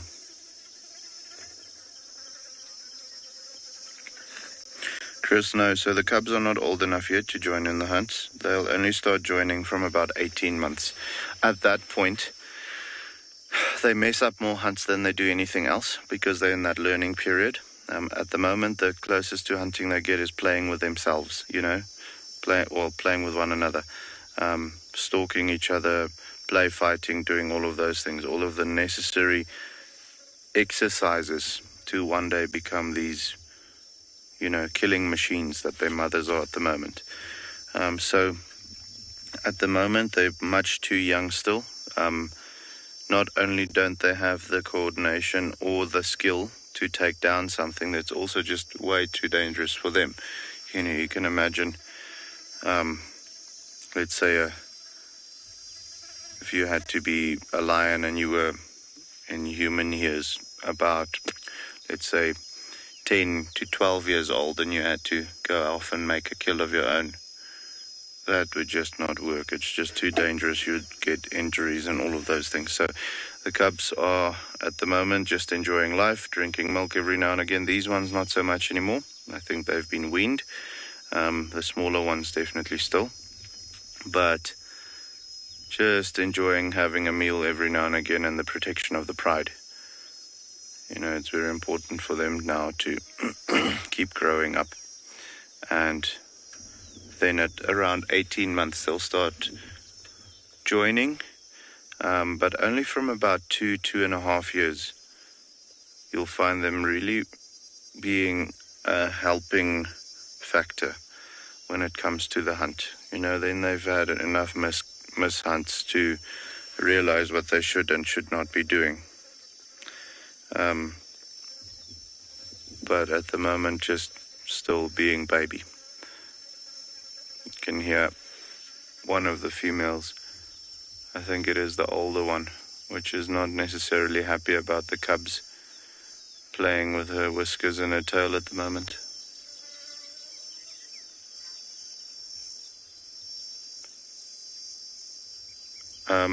Russ, if I heard your question correctly, would a lone male be able to form a coalition? Yes. Okay, with male lions, you will sometimes find that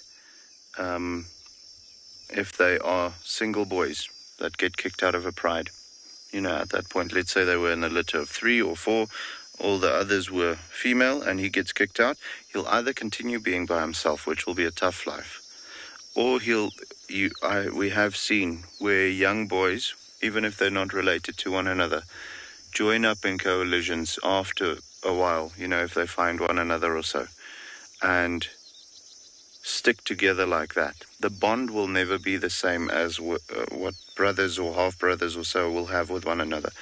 But, so yeah, one of two situations will happen. He'll either join up with males that are not necessarily related to him, or he can go off and do his own thing and one day take over a territory which is not necessarily a large territory, because as you can imagine, one male lion can't be as dominant as 3 or 4 or 5.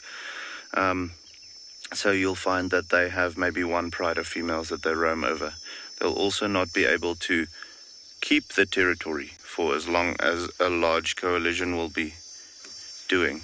So typically speaking, they'll only be able to be dominant in an area at most for about 2 years, which is actually great because, you know, with it being only one male, he can absolutely not get to his daughters, you know, when they start coming into estrus.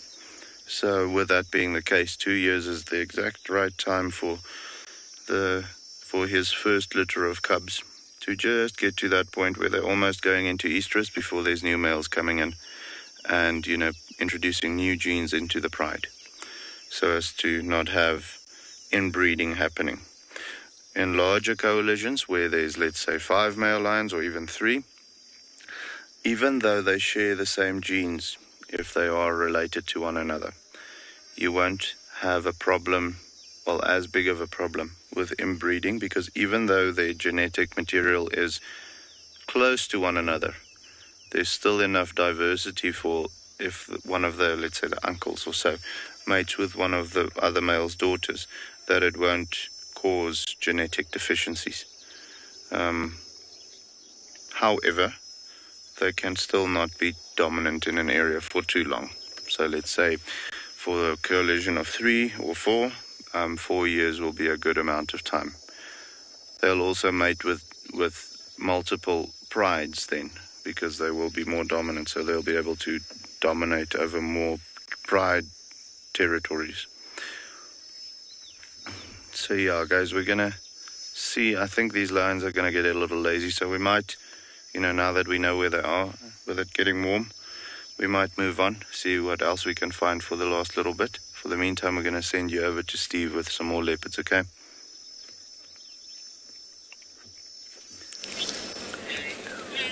Well, indeed. We do. We've got Thandi and her cub, everybody. I'm so excited. Here's Thandi, and there is the little naughty nonsense right there with his back to us. And they've got some form of meat there. You can tell it's a boy, if you're not sure exactly how I know it's a boy. You can see he's got a golden genitalia there. Now we're trying to figure out what it is that they've eaten. And we can't really tell. There's just a little bit of red there. I'm going to try and maybe reposition for you, Marcello, so we can get a view of the cub feeding. Is that all right? He was looking at us when we arrived. So this is the Sabi Sands, everybody. Not even a kilometer away.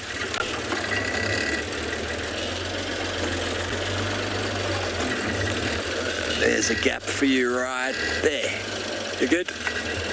Good? Yeah. Not even a kilometer away from the 2 young leopards. 150 meters away, we had the 2 lions, the male and female.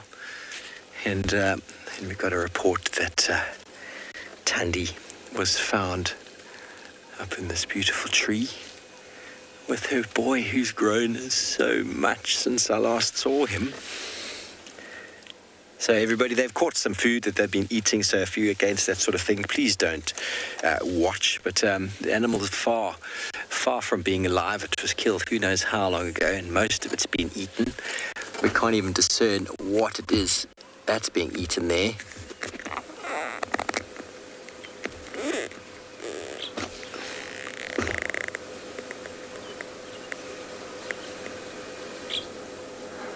Probably not enough for them to be here again this afternoon. Sandeka, it happens like that, though. It happens like that when it rains cats on this midweek Saturday. It's Wednesday. What is midweek Friday, isn't it? Friday is Wednesday. I don't know. Anyways, definitely cats all over the place today. Tristan starting with his lions, and Mo getting lions. And then us getting lions, and then 2 leopards, and then another 2 leopards.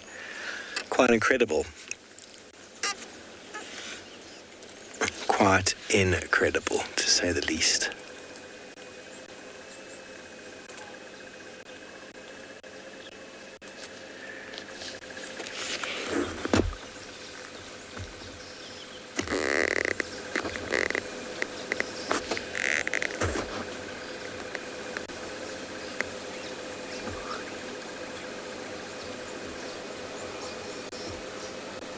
So a bit of meat on whatever it is that's being eaten there. But it's hard to say exactly what it was. But I'm going to send it to Tristan, who's found something. It's not a leopard this time. It was rather small.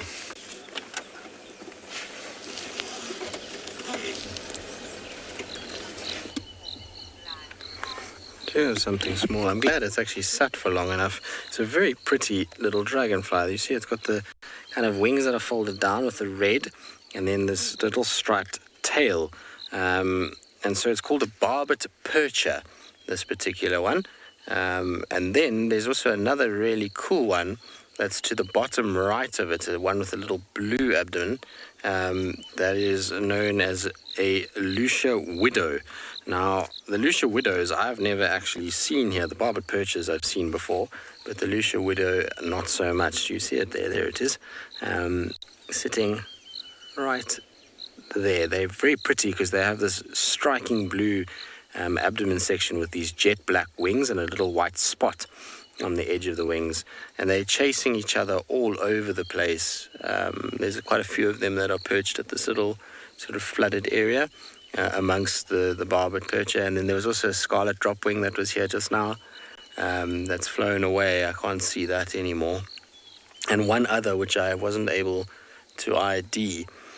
I think it's just fascinating to watch when they sit like this and they kind of wait. And obviously what they're waiting for is mates, and then they start to kind of interact, and eventually they'll then lay their eggs in the water itself, where the little larvae will develop and do its thing as basically a little predator inside there, finding all kinds of food sources.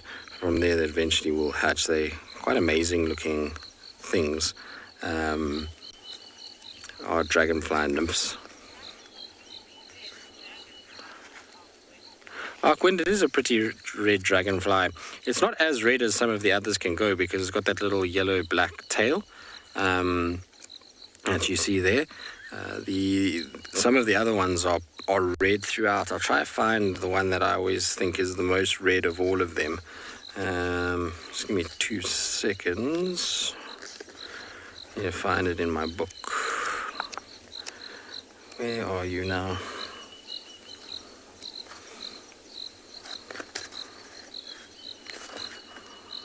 Don't know where they've gone. It's always the case when you're looking for something in a book, you won't be able to find it. You have it just before that, but afterwards, not so much. But if you have a look here, these kind of orange-winged dropped wings are probably one of the most intense red colors you'll find. So if you look at the actual photograph, not the image itself, I mean, even though these are photographs that are on a page, these are dead specimens most of the time. But if you look at the live one on the bottom left, it is almost like a hot orange red color. Even the eyes, the face shield, amazing coloration on these little drop wings. Cool, eh? Very, very bright red. Like I say, fascinating creatures, these little things, and often find them in these little flooded sections like that. And if you just take the time to look, because most people will just drive past you and don't look around, you'll notice how much life is actually abounding when it comes to these dragonfly species. But for those of you that just wanted to get the actual name, so that's the one that we've got that's red, the barbet percher. You see it's got the red head, red sort of wing area, and then the tail that comes back is that little black and yellow with striped pattern. They, like I say, as it says here, generally along grass and sedge-lined stillwater pools in floodplains and seasonal marshes, which is exactly where we're at right now. And they occur pretty much from on the eastern side of South Africa. And then the other one, the little blue one, I'll show you now. It's not far from here. There we go. Is this little guy over here, called a Lucia widow. This one's wings are still coming out. And starting to kind of fill with fluid, so it's not the exact way that the wing looks. But you see the little white dots that I was telling you about, that jet black, and then this sort of midnight blue that fades into this beautiful light blue color over there. And again, same habitats, always on sort of seasonal marshes. And you can see the difference between the male and the female is amazing, isn't it? How dramatic the color difference is. Very, very cool though to see. Always love watching these guys. Nice. All right. Well, let's carry on. Let's leave our dragonflies to themselves. We have had zero luck with two things. One was we did go to the hyena den. It's inactive. This is the second time I've been there. No sign. And the other thing is that there's also no sign of Columba. I wonder where she is. Maybe Steve needs to come and drive around since he's had all the leopard luck this morning. See if we can find the princess. Talking of Steve, he's with Columba's mom and her current cubs, so let's send you across to him. Yeah, well, thanks, Justin. Lots of leopard luck this morning. We did have some tracks this morning of a female leopard around quarantine, but they weren't very fresh. They were from probably yesterday morning. We didn't check that area, so there was a bit of insect activity on top of them. There was genet activity, millipede activity, and so that means the animal could be far away. It wasn't steaming, as we like to say, when we find fresh tracks. Not as steaming as the tracks were when these leopards were found. But it happens to us all the time, doesn't it? Some days we have the luck and some days we have none.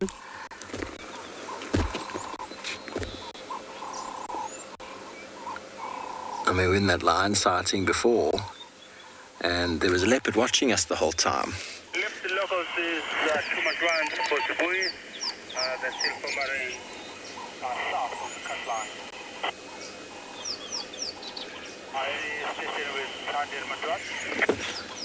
Standing by.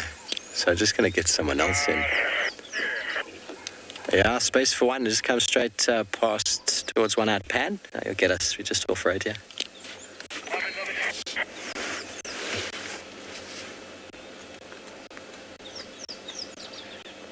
He's using the side of the teeth, the carnassial teeth. Carnassial teeth are those cutting teeth on the side of dogs and cats. It's the definition of carnivore. All carnivores have got the carnassial teeth, which are used for cutting, or cutting mainly. We've got molars, which are flat, so for grinding. Look at all the herbivores. Their teeth are in different designs of grinding. Grazers are normally quite flat, or browsers are normally quite sort of angular, sort of diamond shape to help break up the vegetation. Leopards don't really have grinding molars. They cut and shear and rip, and there's really not much in the way of chewing their food. They just swallow it. As you've probably, those of you who've got dogs at home will know, that doesn't touch sides. It's straight in. Marcel's laughing. If you've ever fed a piece of meat to a dog, the dog swallows it quicker than you can imagine, and you think to yourself, you didn't even taste it, you cheeky dog, and now you're looking at me as if you expect more. If we did that as children, and swallow your meat so quickly, you'd be told, well, there's your dinner, no more for you. And we learn to appreciate it a bit more, don't we? Now, you see, Tandi's clearly had food. She's allowing her cub to feed. It does obviously take a lot of her willpower to sort of move out of the way and allow him to do his thing.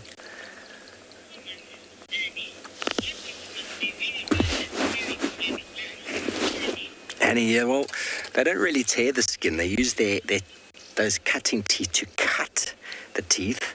They will pluck the fur using the front of their teeth. They'll pluck it and take it out. They don't really want to eat the fur. There's no benefit to eating the fur. They just have to cough it up later. So they'll often pluck it out. But when they want to get through the hide and through sort of the sinew, they definitely have to use the side of the teeth to cut it. And then they will swallow it whole, big chunks at a time. And you can tell by the way that he's sitting that he's eaten a fair bit because his belly's uncomfortable on the log.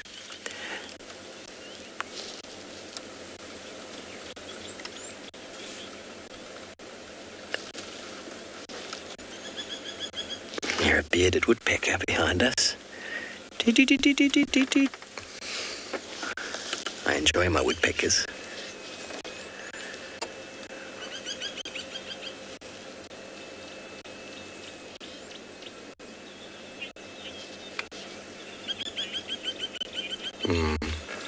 Robert, I don't actually know the bite force. Marcello, do you know? Marcel's filled with these interesting facts from time to time. Marcello? No, I don't know, Robert. It's pretty powerful, though.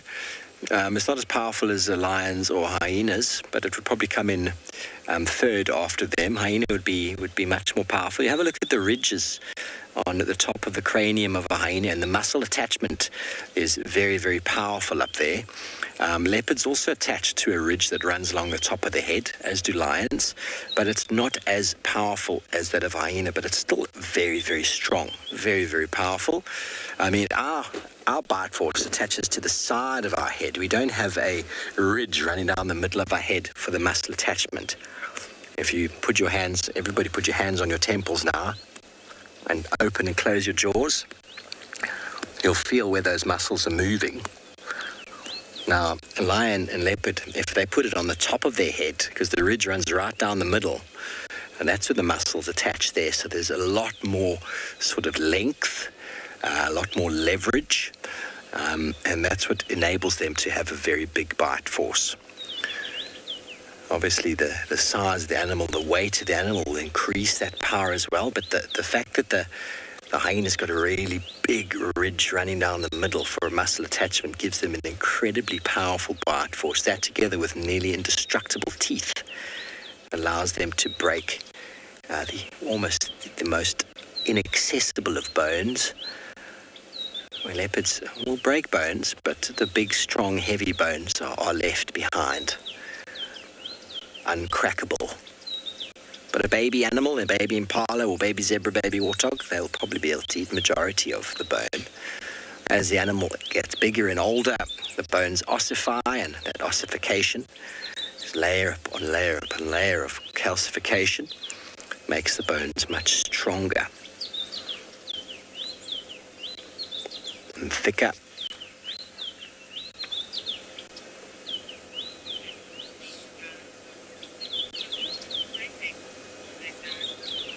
Dan, a cool sighting indeed. We are very blessed with what we get to see out here. Very, very blessed indeed. And I was mentioning before, I can't believe how much Sibuyi's cubs have grown. I can't believe how much this little one's grown. It's ridiculous. When did we first see him? Marcello, you were here, weren't you? April 2020. April of last year. I was in Ngala. You were in Ngala. April of last year, somewhere around there. James spot. It's just a little ball of fluff. I spent a bit of time with him in June and July. Managed to track him down a few times. And then we didn't see him for some time. Tundi moved over to Torchwood. We didn't have access there, and she kept going across. We knew he was still alive because we kept finding the tracks. And then I came back in September, and you couldn't tell the difference. You thought Tundi was being followed by another adult leopard, the size of the tracks.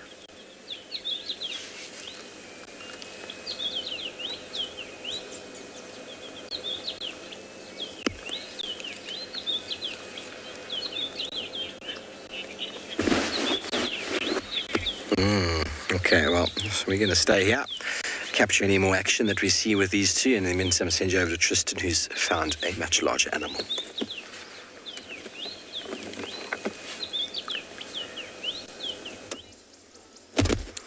We do have something tall, but what I really wanted to show more than the giraffe is we talk about this jackalberry ongari cutline, and we always say what an incredible specimen of a tree it is. And here we can get a really good sense of scale. There's a massive giraffe bull that is in front of that tree, and it is being dwarfed by this jackalberry. That giraffe is over 5 meters tall, so that gives you an idea of how big that jackalberry is. We often, like I say, refer to it as the largest jackalberry that we have here, and it's always so difficult on a camera to give it scale. But when you've got something like a giraffe standing in front of it, it really does help in being able to show you just how magnificent this particular tree is. That's not saying that this giraffe isn't magnificent. He's actually a very interesting coloration. He's got a beautiful dark spotted pattern, or dark sort of blotches, but very, very white in between those blotches, and then a very white face as well. It's almost like his face has kind of been dipped in paint. It's very light in coloration. Normally giraffe that have these dark blotches like that, their facial kind of features are often a lot darker than what this one is. You see how white his head is? Very interesting, isn't it? It's almost like a partial kind of leucism on the head itself. Very little color pigments across the bridge of the nose, around the base of the ossicones, and even the lower jaw itself. Those spots there are much lighter in coloration than the rest of the body. He is very pretty, like I say, unique in many respects. Must be an old fella though. If you look at the bony deposits on that forehead, his face is all knobbled and gnarled, which means that he's led a fairly good life. That coupled with his ossicones themselves looking a little bit worse for wear too. I wonder if he does have partial leucism, because even the ossicones, they're not as black as they should be right on top. They're almost a grey color up there. There's kind of flecks of white through it, which is very unusual. I mean, he's not ancient because his ears are fairly good, and the rest of his body condition is nice, so he doesn't have a huge amount of scarring. Very interesting colors. Even his legs to a degree, you look at the back legs, they go from very, very dark to like a caramel color, which is weird. Laurie said giraffes always look so unbothered. Well, they generally aren't bothered by much. They only really have to worry about lions, and even then in this area the lions are pretty good. They don't actually chase the giraffe too much at all. Just looking at his back legs, it's so weird. Some of his markings change mid-spot. They go from dark to light. And weird colorations that this giraffe has got.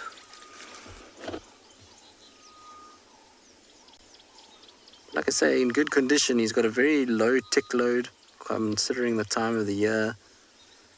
And the rest of his body looks good.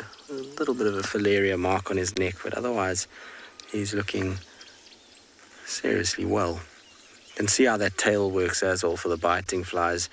Beautiful long tail that kind of flicks around, and that covers the back legs, the rump, and then towards the front legs. Now anything that lands from the front legs up to the neck, movement of the neck itself will disturb those. So he's able to actually keep pretty much most flies off him between the tail and his long neck being able to reach towards his sort of chest area.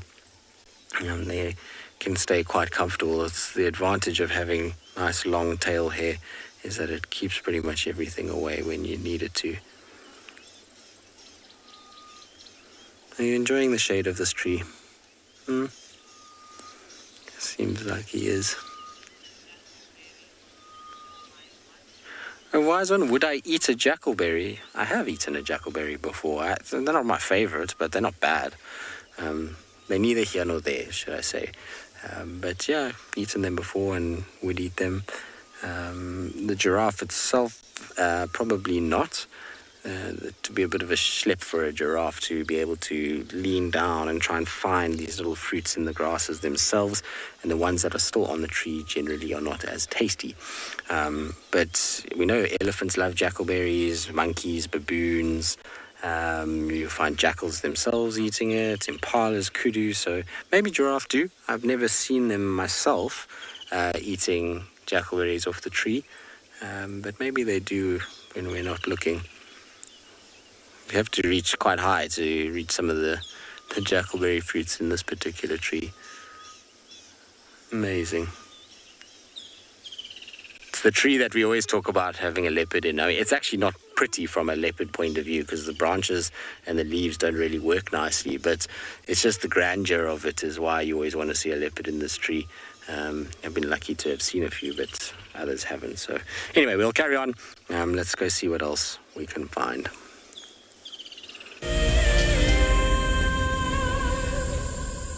Have you been watching WildEarth and dreamt of being right there on safari with one of the guides? Well, now you can. WildEarth is offering you a chance to buy a ticket to dream.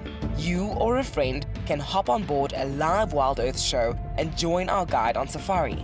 The ticket is redeemable at any of our locations, anytime in the future. Only a limited number of tickets are available, so don't wait.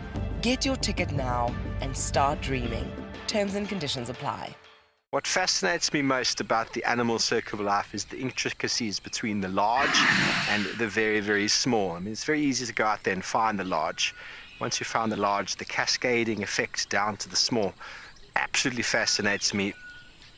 Alertness and situation awareness is by far the number one aspect for protecting ourselves out on safari. Catch up with the guides daily here on WildEarth.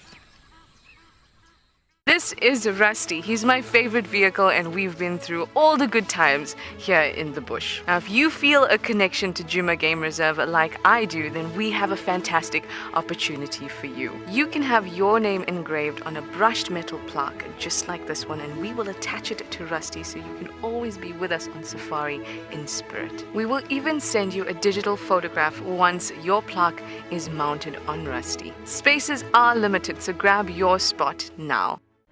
Do you dream of traveling to a far-flung wilderness location where life continues as normal? A place where you can escape to nature and breathe. If you become a WildEarth explorer, then this could soon become a reality. Subscribe today and stand a chance to win regular travel prizes.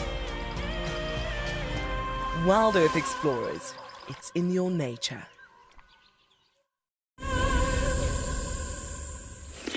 Welcome back, everybody. Well, the little cub dropped whatever it was eating on the ground. Tiny went down to collect it. Now the cub's gone down again. So should we go have a look at the cub who's popping out on the road there behind us? Machallah. Let's go have a look at who's behind us there. There he is. Hello, beautiful. Sorry about the aerial. Look at that belly. Oh, the little belly on him. Oh, it's time for a poo. A lot of effort going down the tree. He definitely hit the floor with a bang a moment ago.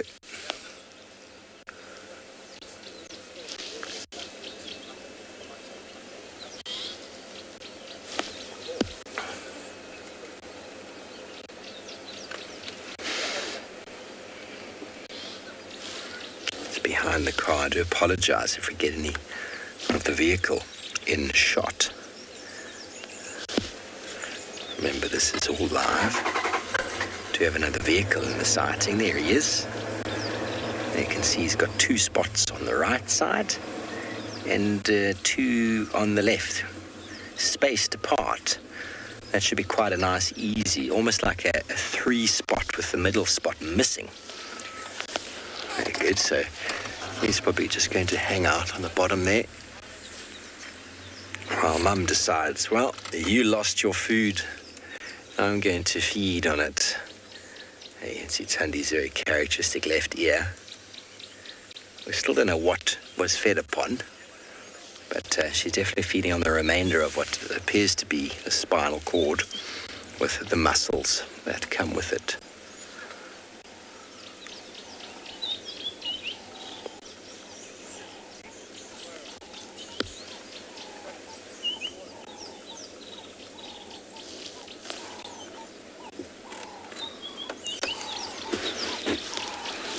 What a leopard morning, cat morning it's been. A little bit of cloud pulling in, maybe make a nice cool afternoon. It seemed to have been a nice warm day, it was on its way, but it's definitely weather pulling through with the cyclone, and when it's going to hit us, I'm not 100% sure. But it has been wonderful hosting all of you this morning. And it's been wonderful coming to you from all of our wonderful locations. We do thank you for your engagement and your questions, your comments. We will be coming to you live as always, same time from all of the wonderful locations this afternoon. So from Final Control, all of the guides and cameramen, we are very thankful and blessed to see you. We'll see you this afternoon. Good day and goodbye.